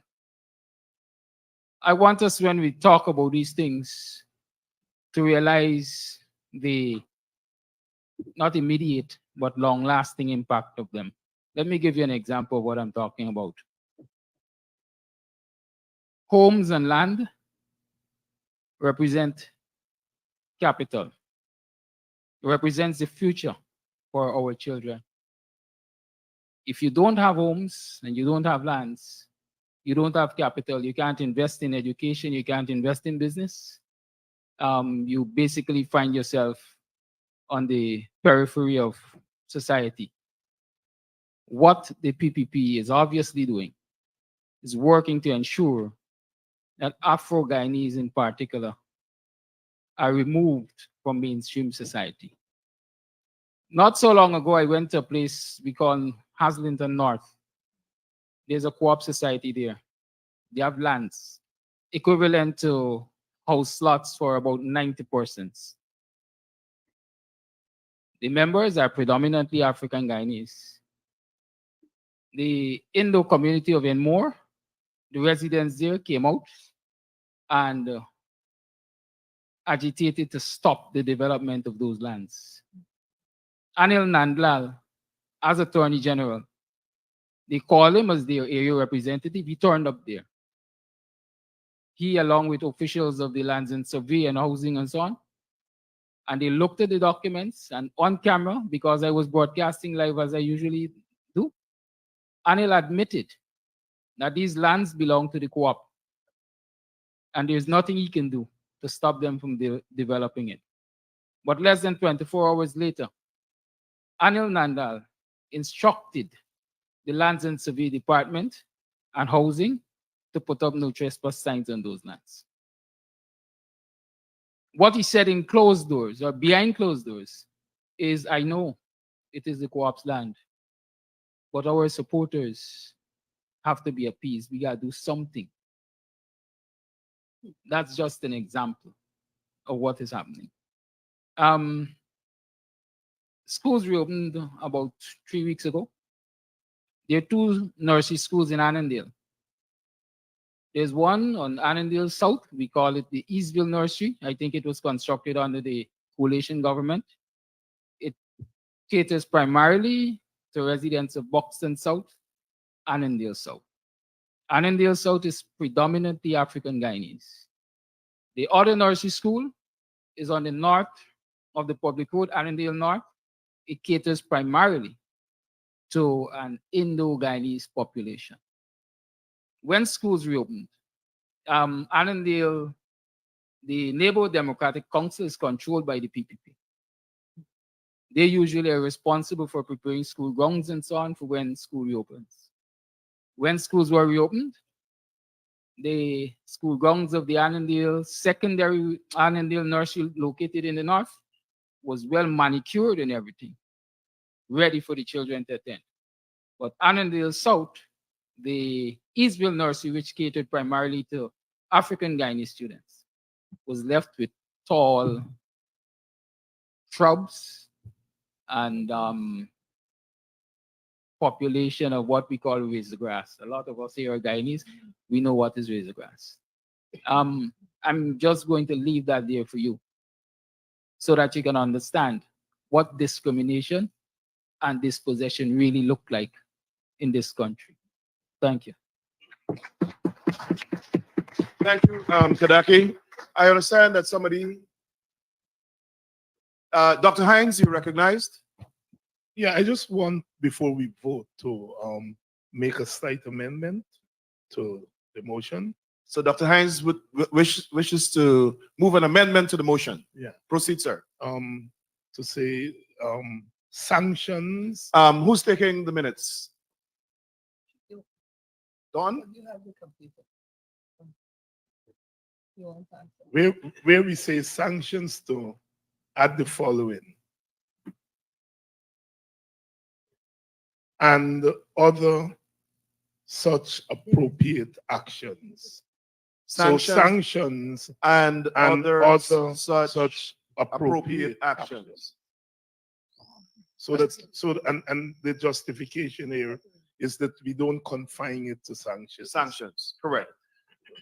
Anybody wishes to second that motion for the amendment? Mr. Thomas? Okay, so all in favor of the amendment to the motion, say aye. Aye. All opposed? The amendment is accepted. So now I put on the floor the full motion as read by Mr. English of New Jersey. All in favor, say aye. Aye. All opposed? The motion is carried. So we will convey this in a letter to the United States Congress. Thank you very much. Melanie?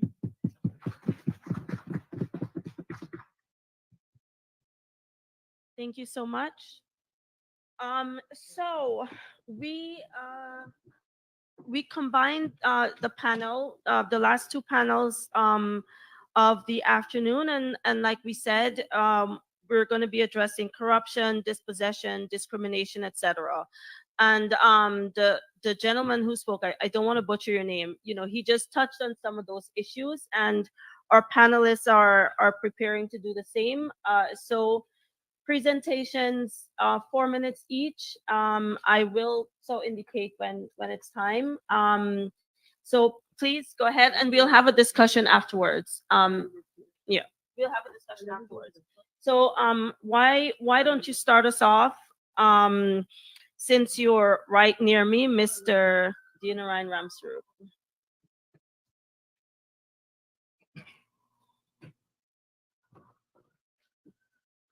Thank you very much, Madam Chair. First, I want to say that I'm very much pleased and delighted to be among you, and it's my first experience in the diaspora of such a magnitude. And for the past 2 days, the journey has been really useful and successful for me, because this fight is not only on one side, but it's everybody fight, and we're going to fight it together.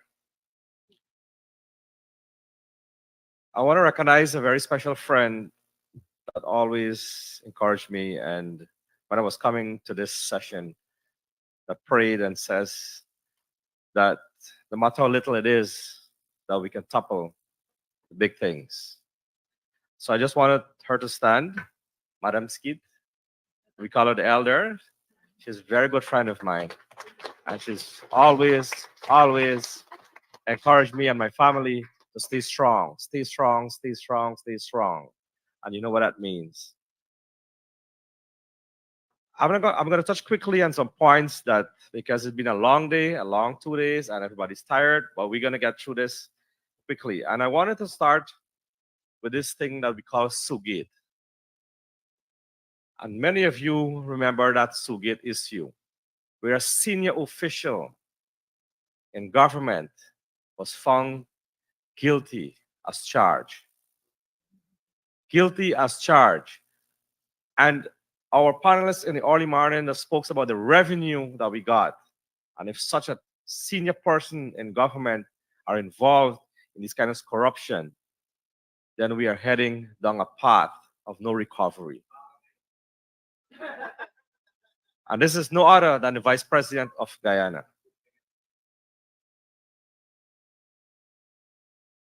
We have unearthed recently, and that is one of it, that we have people who are being what you call gatekeepers. Gatekeepers to this empire that they're creating so dangerously, that we're creating what we call oligarchs in our country. That is going to suppress people, not only of the African descent, but the other persons who don't have a voice to speak, the Amerindian, the other East Indian groups of the smaller communities will be suppressed, because when you create this oligarch, there's no saying. We have unearthed another issue which is topical for us and is currently ongoing, where an audit found $214 million has been reduced to $3 million,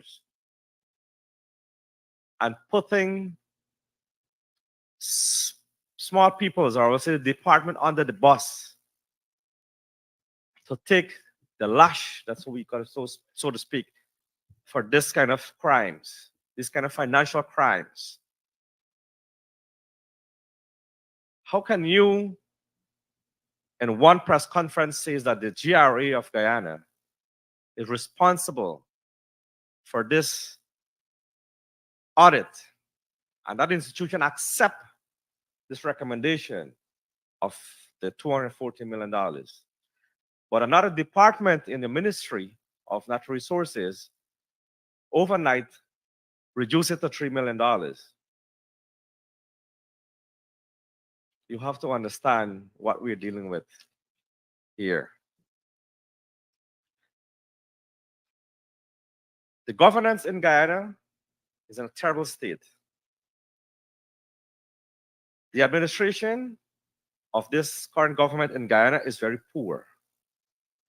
For the 23 years that we're in government, it's recorded the very poorest in administration in the history of Guyana. Comes 5 years now, 3 years now, and it's still repeating those mistakes. Because you know what? That is the modus of operandi. This is how they operate. They cannot change that. They cannot change that. I know how hard they try, no matter how much money they have. We can increase this royalty to 50%, and they still can't manage that economy because the way that they're doing it is wrong. They have nothing of inclusivity. And I signed my name next to the coat of arms, and there's a reason why I signed it there. Because they don't recognize the one people, the one nation, and the one destiny that we wanted to do. And that's where they're failing. I know I'm at present time, but the political affiliations, when we talk about exclusions, whoever associated with us will be excluded from this oligarch or whatever they want to create. They're only supporting their friends and family, and anybody associated with us will be criminalized.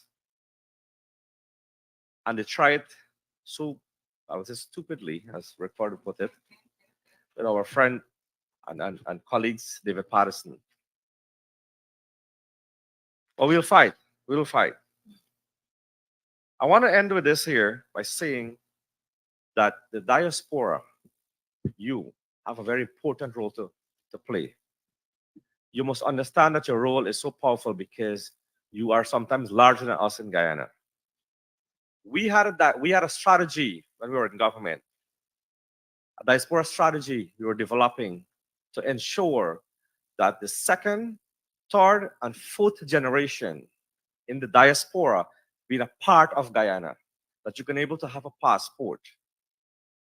We were working on that strategy, but for now, I cannot tell you where that strategy is. But to show you, you cannot, you know what they're doing? They are going to bring in people from other countries to take over our Guyana. And not looking in the diaspora, where they have all the skill sets and have all the expertise to deal with many of the issues that we have in Guyana. But they don't want to recognize that because you know what? They always come down to the vote. They're looking to the vote. But guess what? In 2025, we're going to topple them. Mark my words. So I want to thank you very much. I know you're tired and I repressed the time. I want to thank you very much for me being here. And I hope that we continue to have more of this session of engagement. Thank you very much.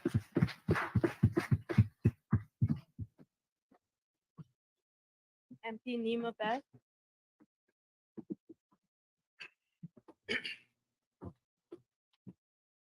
Ubuntu. I am because we are.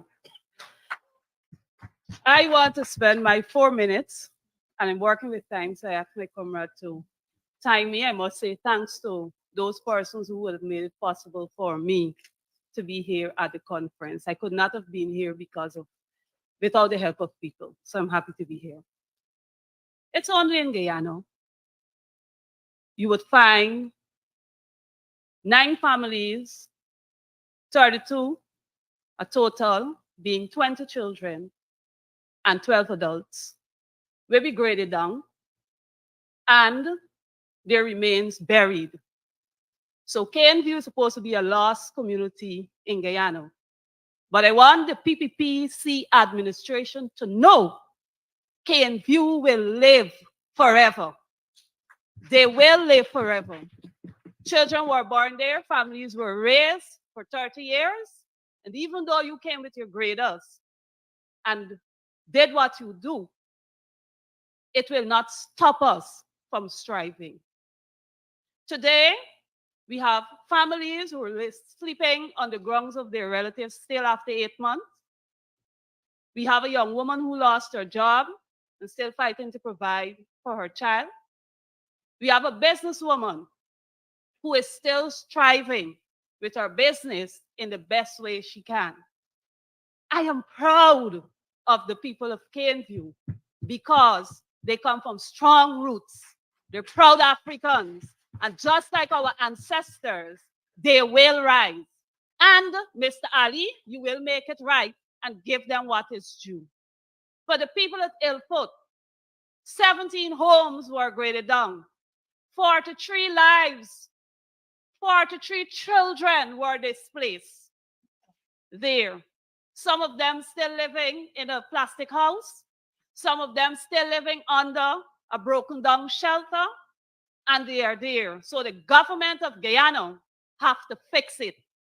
I am happy for this conference because it gives me strength. It gives us strength and motivation to know that we have to keep working.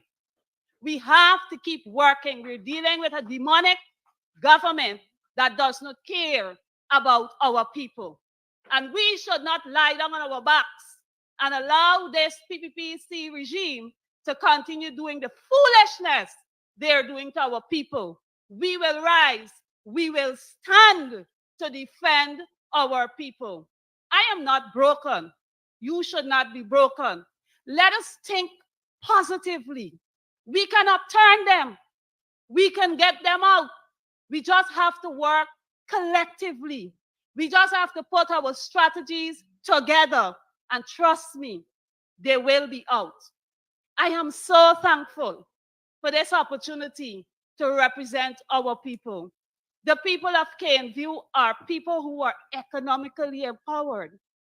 Mark, a farmer, had 75 pigs. He had vegetables and all of that, duck, fowl, turkey, all of that he was rearing. Roxanne, who gave up teaching to do farming, to take care of her family. If she had sold all her cattle as the government wanted, today her granddaughter would not have been able to have her own gift, which was a cow given to her, and then the cow dropped a few months later. These are things and these are stories you and I must be motivated by to stand for our people. It will be in Guyana where the diaspora and the people will come together and put the current government on their knees. They need to be out. We need to be our brother's keeper. We need to keep seeking after all the possibilities to show our people that we can stand and we will rise.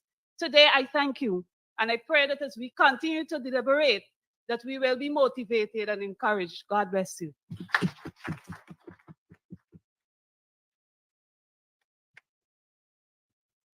Thank you so much. MP Kathy Hughes, please take the podium.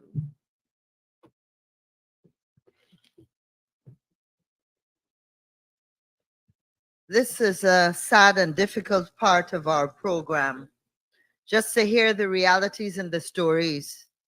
And unfortunately, I don't bring any good news either. I do want to say, though, that in Guyana, just because of the structure of our economy, whereby so much of the monies that can be earned are garnered through government contracts. The allocation of government contracts is one of the key areas that we see corruption and, of course, exclusion. So I'm not going to go through all the slides, but there are a few important slides that I want us to go to. And we're starting off with 2023.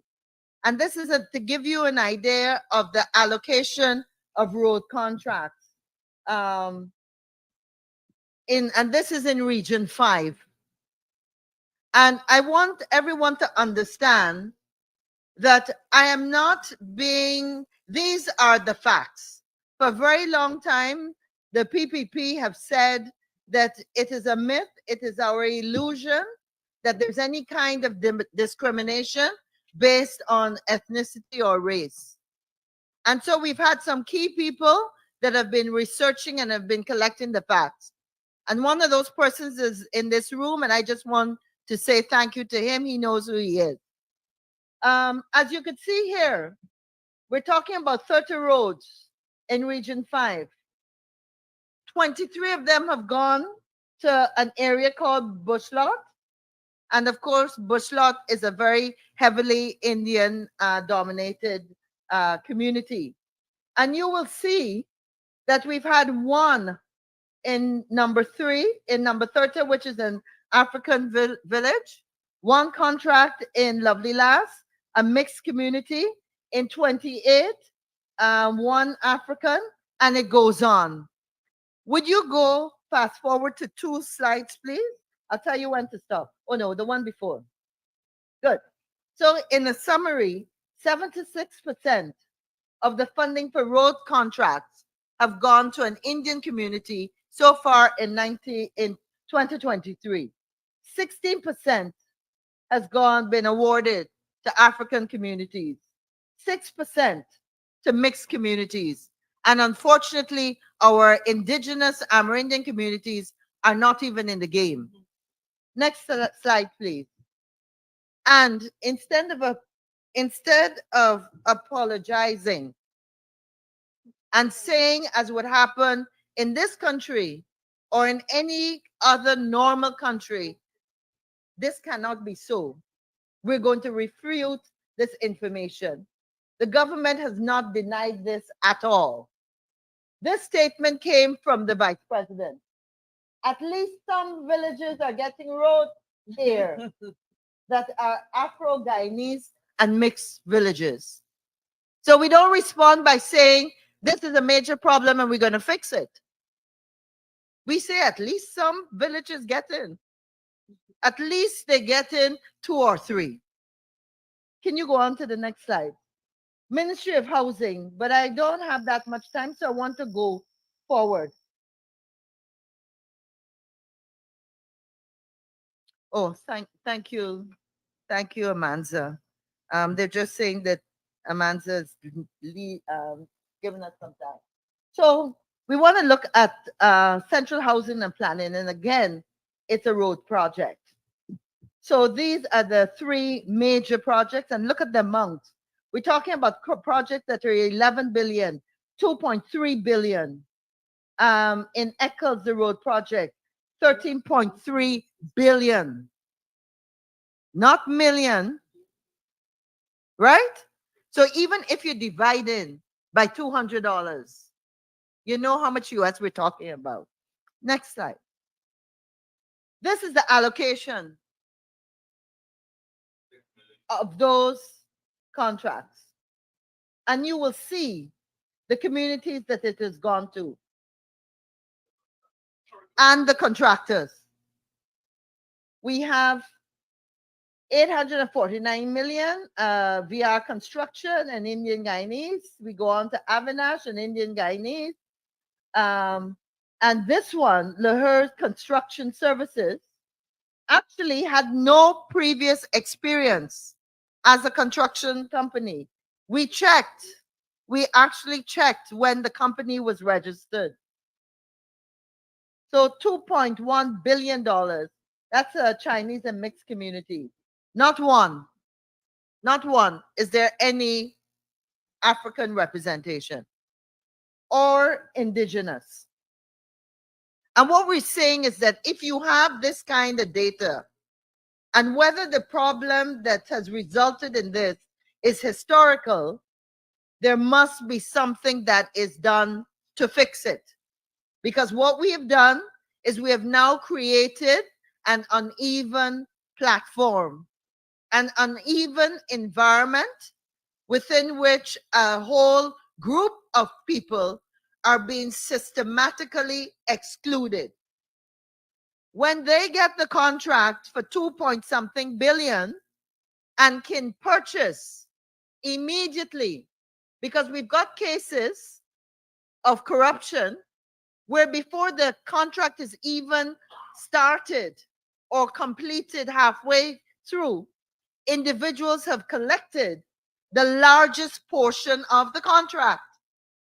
So you collect half the money, you then with half of how much ever billion can go and buy all the equipment. And then it ties you into ensuring that you're the only one that will qualify for these contracts. Because as we're seeing, the contract will say that you must have these minimum bits of equipment, the minimum requirement. So you are excluded for how long? Posterity, probably. Next slide. I'll keep going on. There's some other examples I want to look at.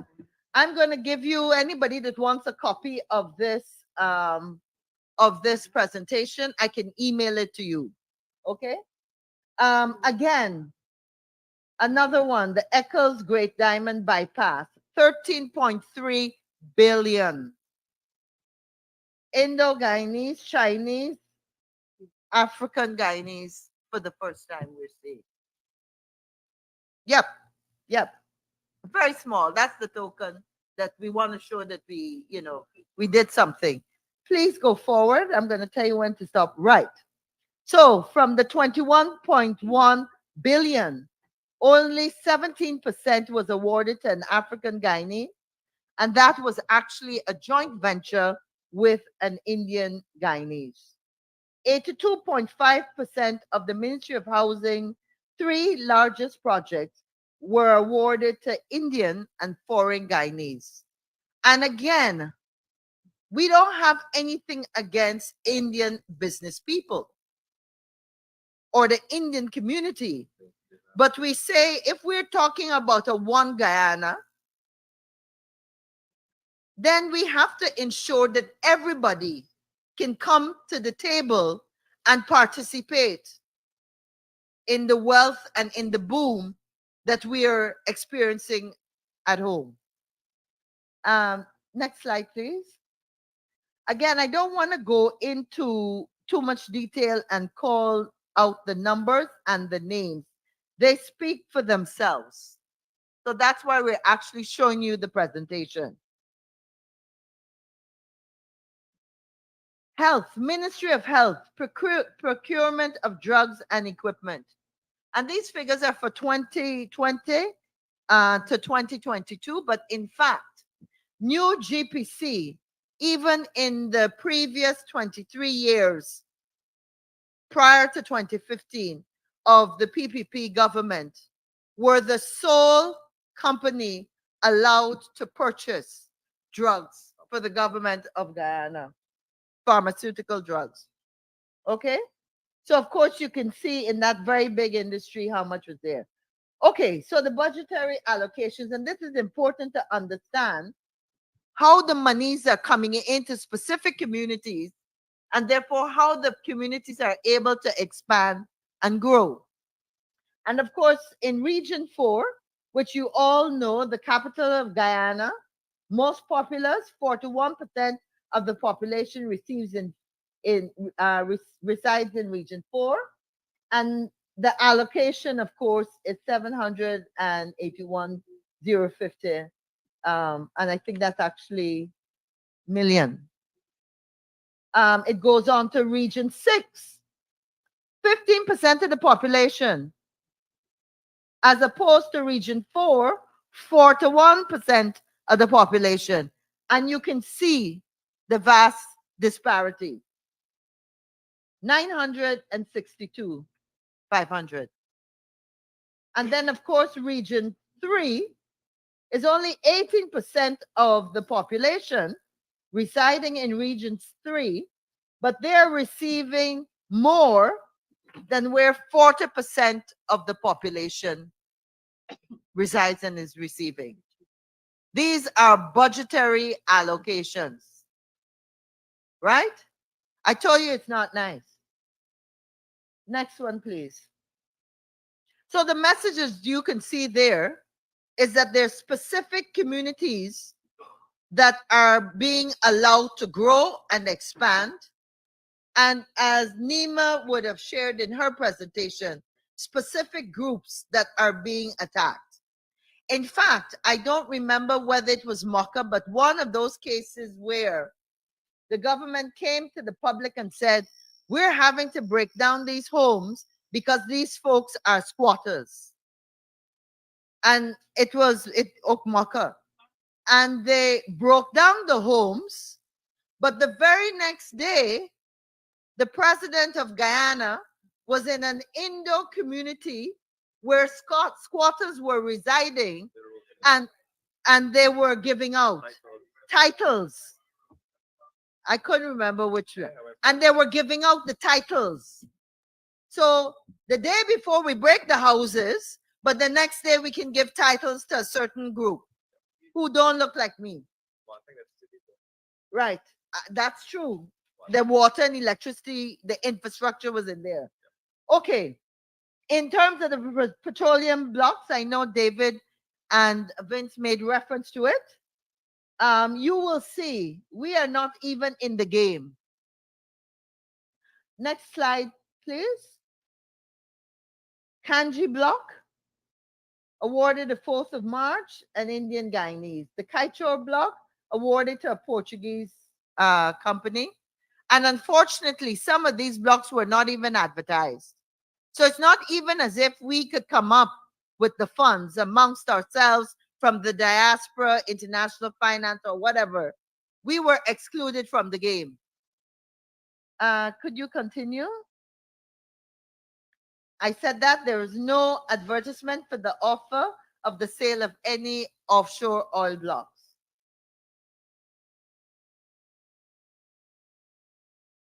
No African Guyanese or African Guyanese entity has ever been awarded an offshore block.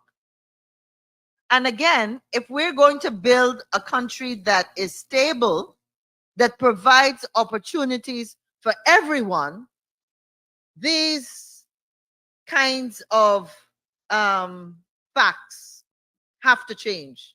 And if it means like the US did many years ago, and many countries have had to deliberately start some kind of program to address the imbalance, it has to happen.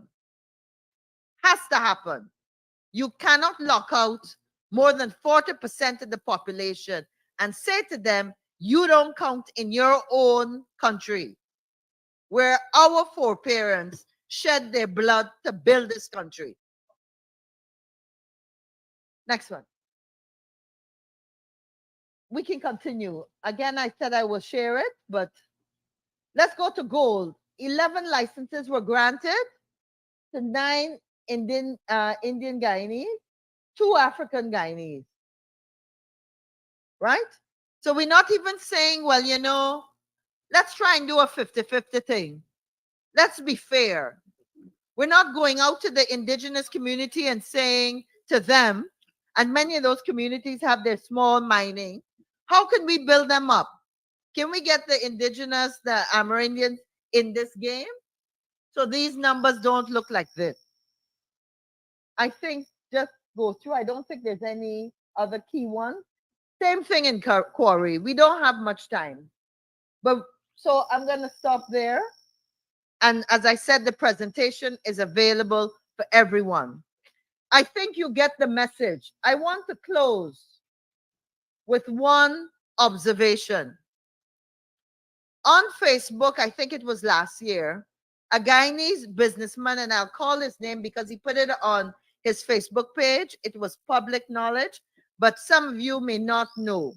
But on his Facebook page, Terence Campbell actually raised a very important discussion and revealed that he had friends, close friends, Indo-Guyanese, who were receiving a totally different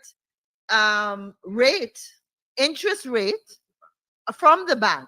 Same bank, different interest rates allocated to Indo-Guyanese business people. And of course, Terence Campbell is an Afro-Guyanese business person. What is sad about that is that in any normal country, the Bankers Association, the Minister of Finance, the head of the central bank should have all stepped forward and made a statement saying, no, this cannot be right. This is not the system and the way we do things in the banking sector.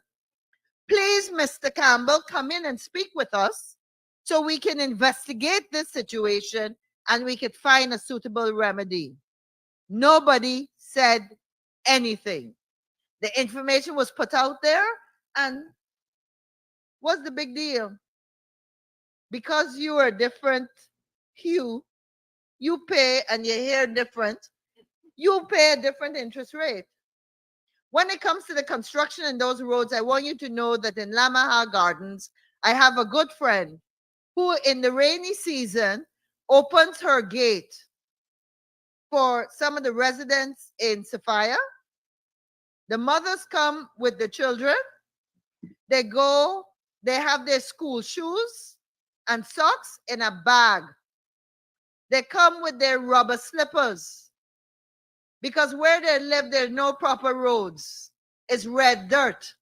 And they have to walk through the slush. And because she's at the part of Lamaha Gardens, they go and they wash their feet. And mommy takes out the towel or the wash rag and dry their feet. And then they put on the school shoes and socks to go to school. There are taxis that do not go into these areas during the rainy season. There are children who obviously will not go to school during the rainy season. And we know what those kids look like. Thank you very much.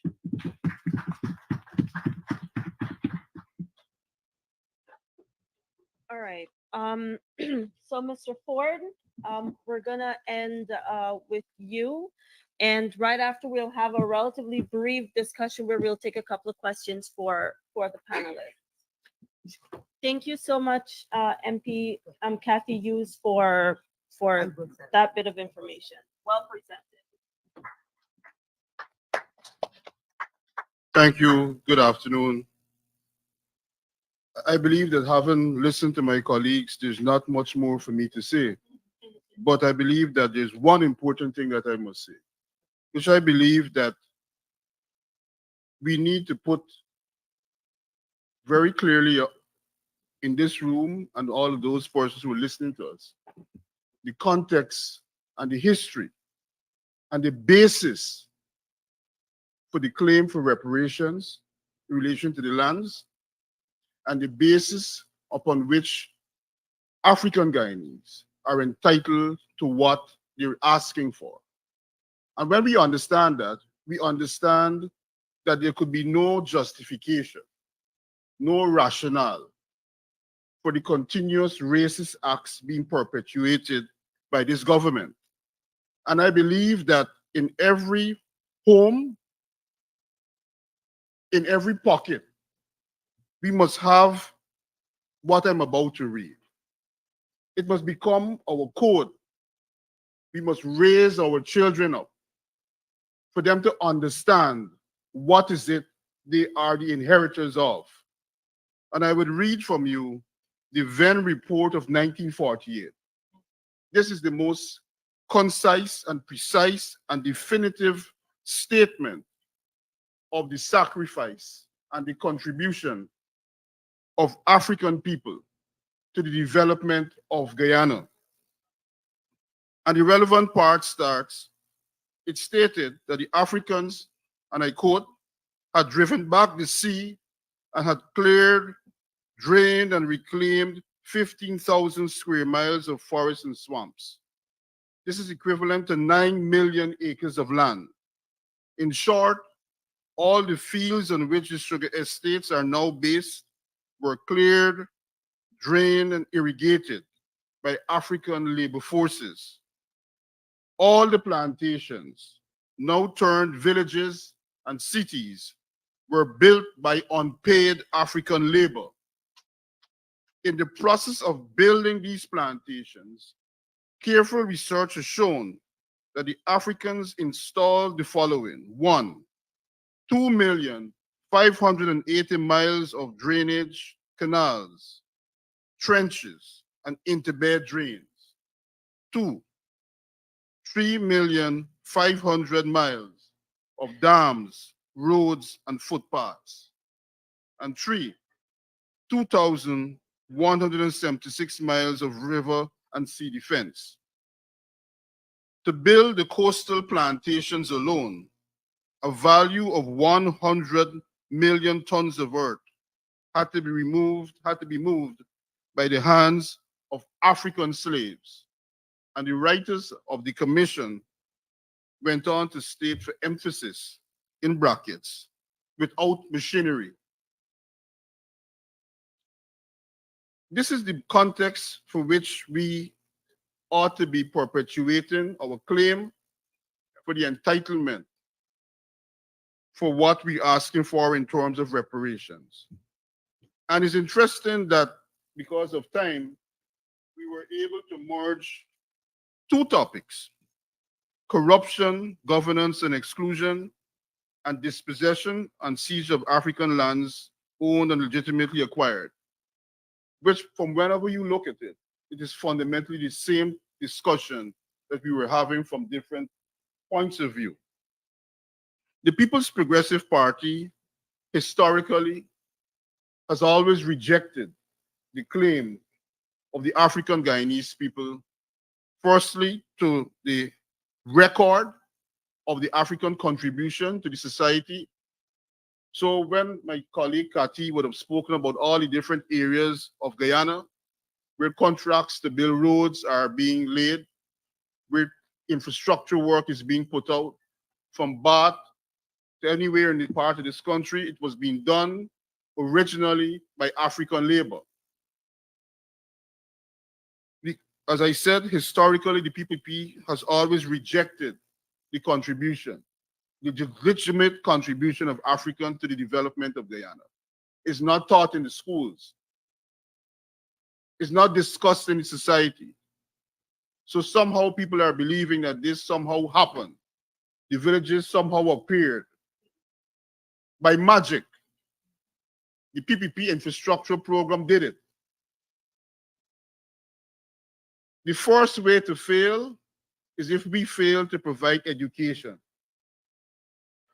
And it is documented in the annals of the parliament that every time the issue of an African Land Rights Commission came up, the PPP voted against it on each and every occasion. There are three documented dates.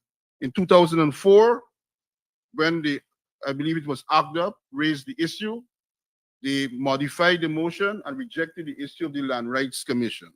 In 2007, a motion was presented by the now deceased but distinguished Member of Parliament, Deborah Baca, and they voted against it.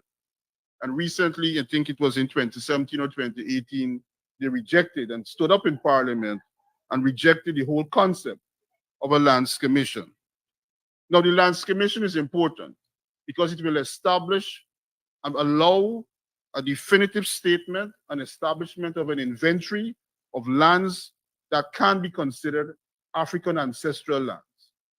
It is important because the next step will be to establish the legal framework to protect those lands from coming out of our control. There will have to be some special trust arrangement which will have to be put in place to make these lands capable of remaining in our control and still being able to be monetized in the modern financial system. So I get very upset and very angry when Irfan Ali can travel around the world and speak about reparations when the country that he leads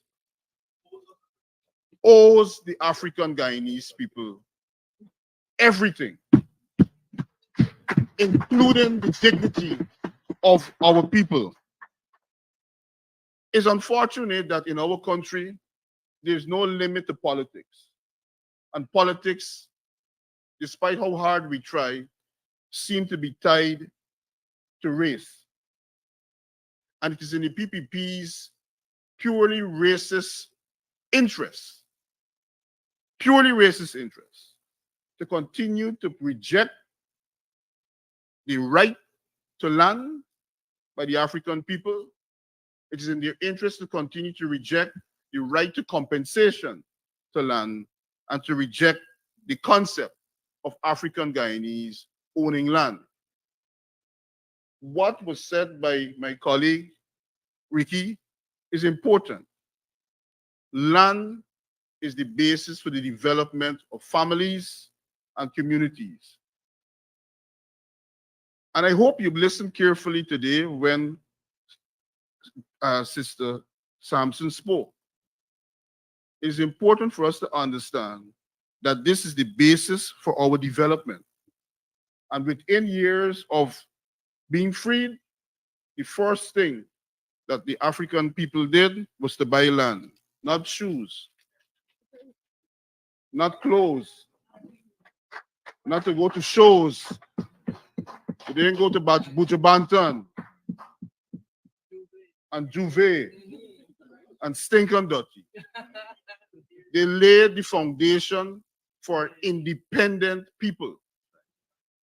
And we can stand and go no further than first seeking to acknowledge what they did, to recover it, to monetize it, and to build.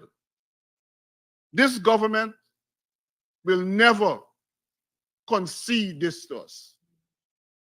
From their point of view, any concession on the land issue is the liberation of our people, is the liberation of our people.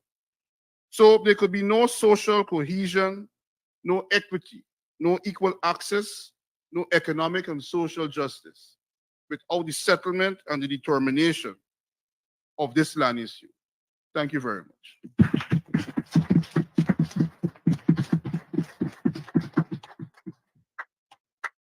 Rickford, how are we on time? It's about 6:30.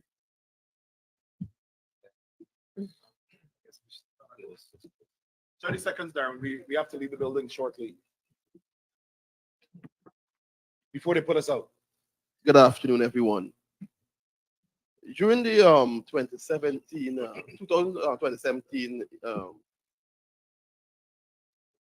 the then President David Granger would have commissioned a commission of inquiry in relation to ancestral lands. There is a report. Ms. Olive, we submitted that report to the UN, right? Which makes several recommendations for African ancestral lands and so forth. Another thing, what is essential, and Mr. Ford, what we have witnessed as attorneys over the years with African persons, that we don't like leave will. We don't like leave will, and we don't like the probate estate. And because of that, we see what is transpiring in places like Kingley and so forth. I don't know, Black people don't like left will. You see, and we must learn a bit in relation to race relations. We must learn from each other. Our Indo brothers and sisters, they always leave a piece of paper, something, document whatever is there. So we must encourage ourselves to leave documents. Because what we find, if 2-3 generations pass, one piece of plot of land is hundreds of persons entitled to that one single plot of land. Thank you. Thank you. Next, one other question, and anybody else? Okay, 30 seconds. Good evening, ladies and gentlemen. My name is Clinton F. Hollingsworth. I'm not here to ask any question. I'm here to voice my concern. When it comes to the Venezuelans that are now living in Guyana, we know they're refugees, and every country accepts refugees. But my concern is, how are we monitoring these Venezuelans that are coming in? As a former military person from Guyana, I was in the GDF, we know how we dominate any society. First, we plant our operatives, gather information, find out their weak spots, and that is how we hit them. All right?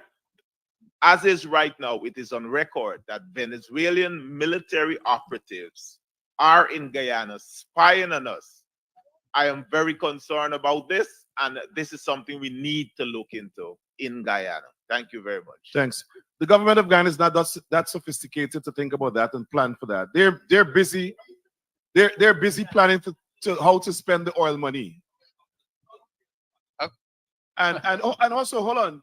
You notice that they're not concerned about the people in Buxton and Haslington and Golden Grove, but they're facilitating, they're planning and spending money to assimilate the Spanish-speaking Venezuelans in Guyana and providing services like putting police in Spanish on vehicles so they could understand. So listen, it's about electoral politics, huh? Their plan is to give them same people ID cards to go and vote for them. That's it. That's it. It's simple. We need to bring some people from Nigeria. Where are we named gone? We need to bring some people from Haiti and Nigeria and Ethiopia. It's all a we country. Sorry, go ahead, doctor. Quickly, Kathy.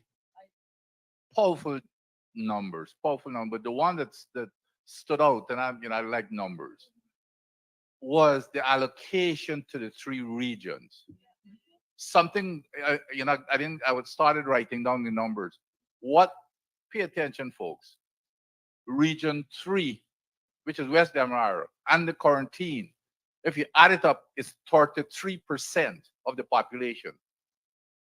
The numbers is like close to what is it? Was 2 billion. Yeah. Region 4 with the capital. You would always expect the capital city would, for whatever reason, would be higher. Region 4 with 41% is 700 million. So here you have 33% of the population receiving close to 2 billion and 41% receiving 700 million. I mean, that tells it right, it's incredible. Those are powerful numbers, Kathy. I definitely need a copy. And I think we're gonna send them to Congress. And absolutely, and I think what we should be doing, even if it's taking out advertisement, to publish those numbers. We plan to do that. Papers. We Yes, plan to do absolutely. that. Last question. 15 seconds. I just noticed you just briefly hit on that policia on the cars. Yeah. I wanted to know if the opposition has taken any action on this, whether this was something voted in Parliament and gazetted. It was unilaterally decided. I just wake up one morning and say they were putting it. We were just as surprised. As you. We had to Google the word. So So what are we gonna do about this? Well, look. All right. Thank you. Let me ask. If I may respond to that. Go ahead. Yeah. Yeah, I think the microphone. concern is real and it is understood. We sounded the alarm, I think it was last year, when they brought the Registration of Births and Deaths Act to the National Assembly. And I pointed out that what they were doing was whittling away at the requirements to be given a Guyanese birth certificate.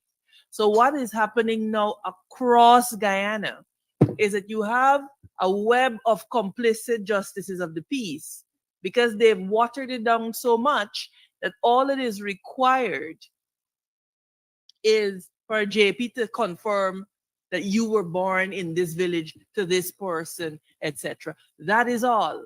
Whereas in other jurisdictions, you need corroborating evidence from schools, immunization. They've taken all of that out of the law. And so with a web of JPs, they are now literally marching across the regions and doling out birth certificates. You know that a Guyanese birth certificate of naturalization or a late registration is what you call it. And that is the entree into the electoral system. Now, we have been speaking about these things, and I want to make this one final point. It's very, very important that you follow us on social media to understand what is happening. Remember, we do not have access to the formal state media and the press. And these are all matters that we continue to raise. And we continue to raise it in the National Assembly. We have indicated our concerns about national security. The National Security Advisor has sounded his concerns about the fact of Venezuelans of military age in Guyana, and we have no means of tracking and tracing them. So it is a real and present concern that we have. Okay. Thank you very much. Give the panel a round. I'm seeing everybody with their suitcases, grabbing their folders and files. We're getting there. I want to thank everybody. I want to say before the final words, we plan to, one, as I said earlier, have this Guyanese Washington conference, legislative conference, every year going forward now.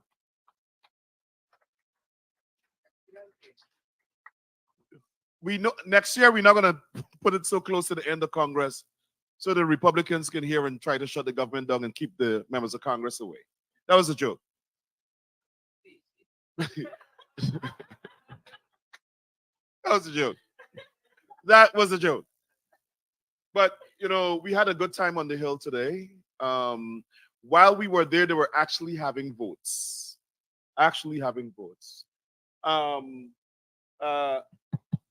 Okay, we're leaving very shortly. I want to, from the bottom of my heart, thank all of you for coming here. All 100 and something delegates and special guests for coming here.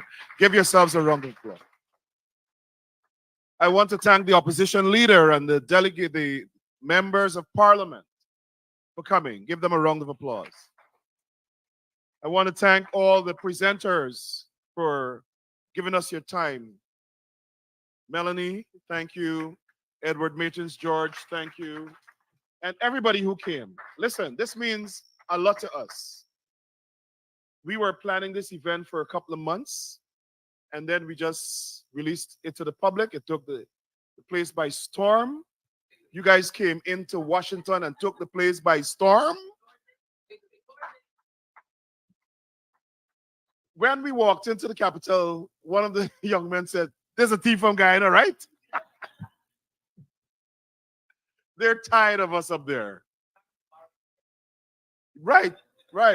Thank Bart Jack there for attacking it. It got a lot of attention, law enforcement attention, more attention from the public, more attention from Congress. Wasn't this a good experience? Was it a good experience? And all of you, the delegates who took time off from your job. This is amazing. We did this thing during the week. People took leave from their jobs. We really appreciate it. And to all of you, the viewing public, members here, Guyanese in the diaspora, all around the world, and at home, we thank you for the support you give us. We thank you for the support you give us. And I want to say this. You guys at home looking haven't seen the representation here. We have young people, we have women, we have people from all races, all age groups. I saw somebody with a cane.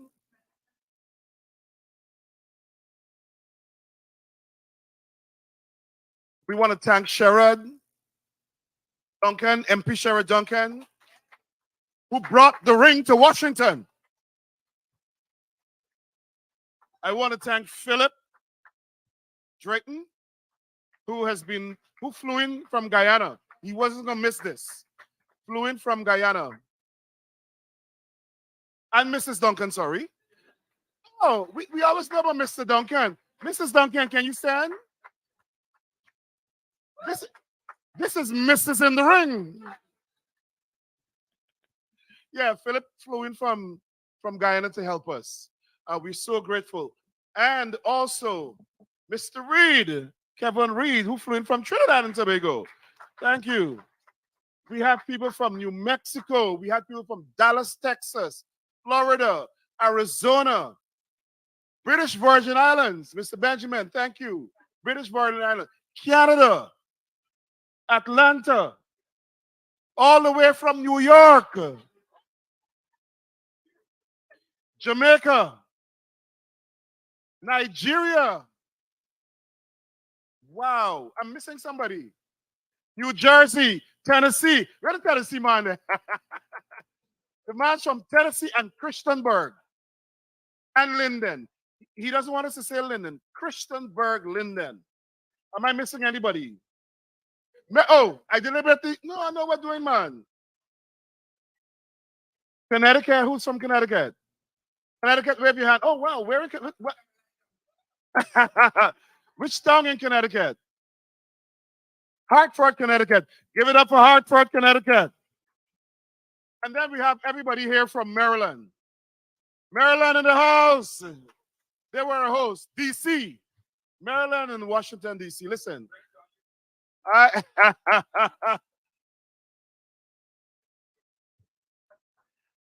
And I am told by counsel that MP David Patterson even came from illegal detention to be here at the conference.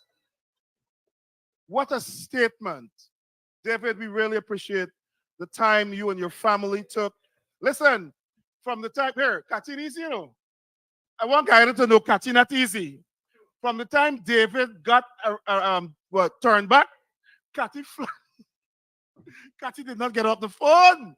Cathy was pushing everything, trying to break down everything. David got to be here. And I'm happy that the AFC family and the PNC, APNU family, and the CGID family, and the Ipadaji, and IFAD. Tell us what IFAD is. A lot of people are new to IFAD. Just what the acronym means. Institute for Action Against Discrimination. They were part of the organizing committee. Thank you. Ipadaji as well. Legal advisor, treasurer, Lincoln Lewis, who badged the right. So it's a very diverse organization. Don't forget the WPA, you know, we can't, I know they're small, but it's Talawa, according to the Jamaicans. The WPA is here. Am I missing anybody? PNC, APNU, Association. Man, y'all is PNC. Wow. I hope the PNC leader, I know you left, but NAR said they're separate and apart from PNC. They are, I know, shh. I know, shh. They are, can you let me finish they are PNC North America. Did I say it right? So what y'all saying no? Oh, sorry. Let me say it again. People's National Congress, North America region.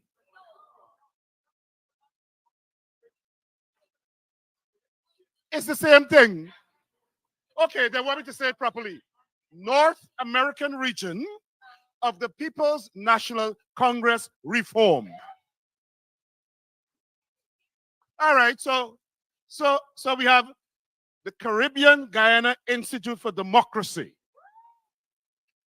CGID run things. That was a joke. Next thing you know, Dennis Chibral going to say, Rick for Birkenham, CGID is running things in Washington. That was a joke. But seriously, I had a good time.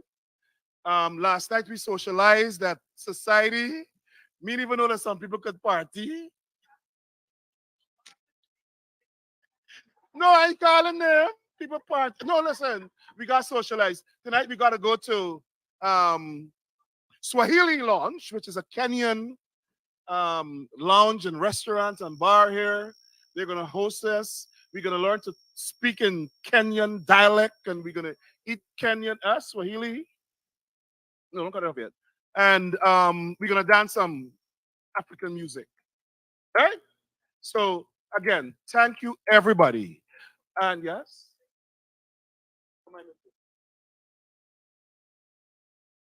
Oh, when you finish, right, we have one more activity, very important. Once we disconnect from, when we end the live stream, as we do so right now. Thank you, everybody, for supporting this conference, helping to promote the conference, for talking. Huh? Yeah, I'm talking to the public now. Thank you guys for supporting us, the moral encouragement you gave us.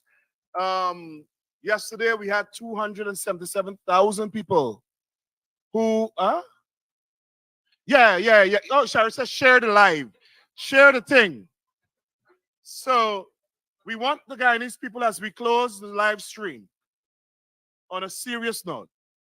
We in the diaspora, we see you, we hear you, we're in the struggle with you. Just don't outsource the struggle to us. Struggle in Guyana too. We're fighting here to make sure you have the right to struggle the way you want to struggle. To make sure that people don't violate your rights. To make sure that people don't violate your civil liberties. And I think this conference made stride. Our members of Congress assure us that they'll speak out when they see violations in Guyana. They will speak out. And people in Guyana must speak out as well. And the courts must do their job to protect people. The courts must do their job to protect people. It is sad. It is sad that we had to come to Washington to highlight the atrocities in Guyana, and that there's no democratic institution, or that the democratic institutions in Guyana have failed our people. Have failed our people. that we have to come here from all over the United States and Guyana to talk about the atrocities. But you know what?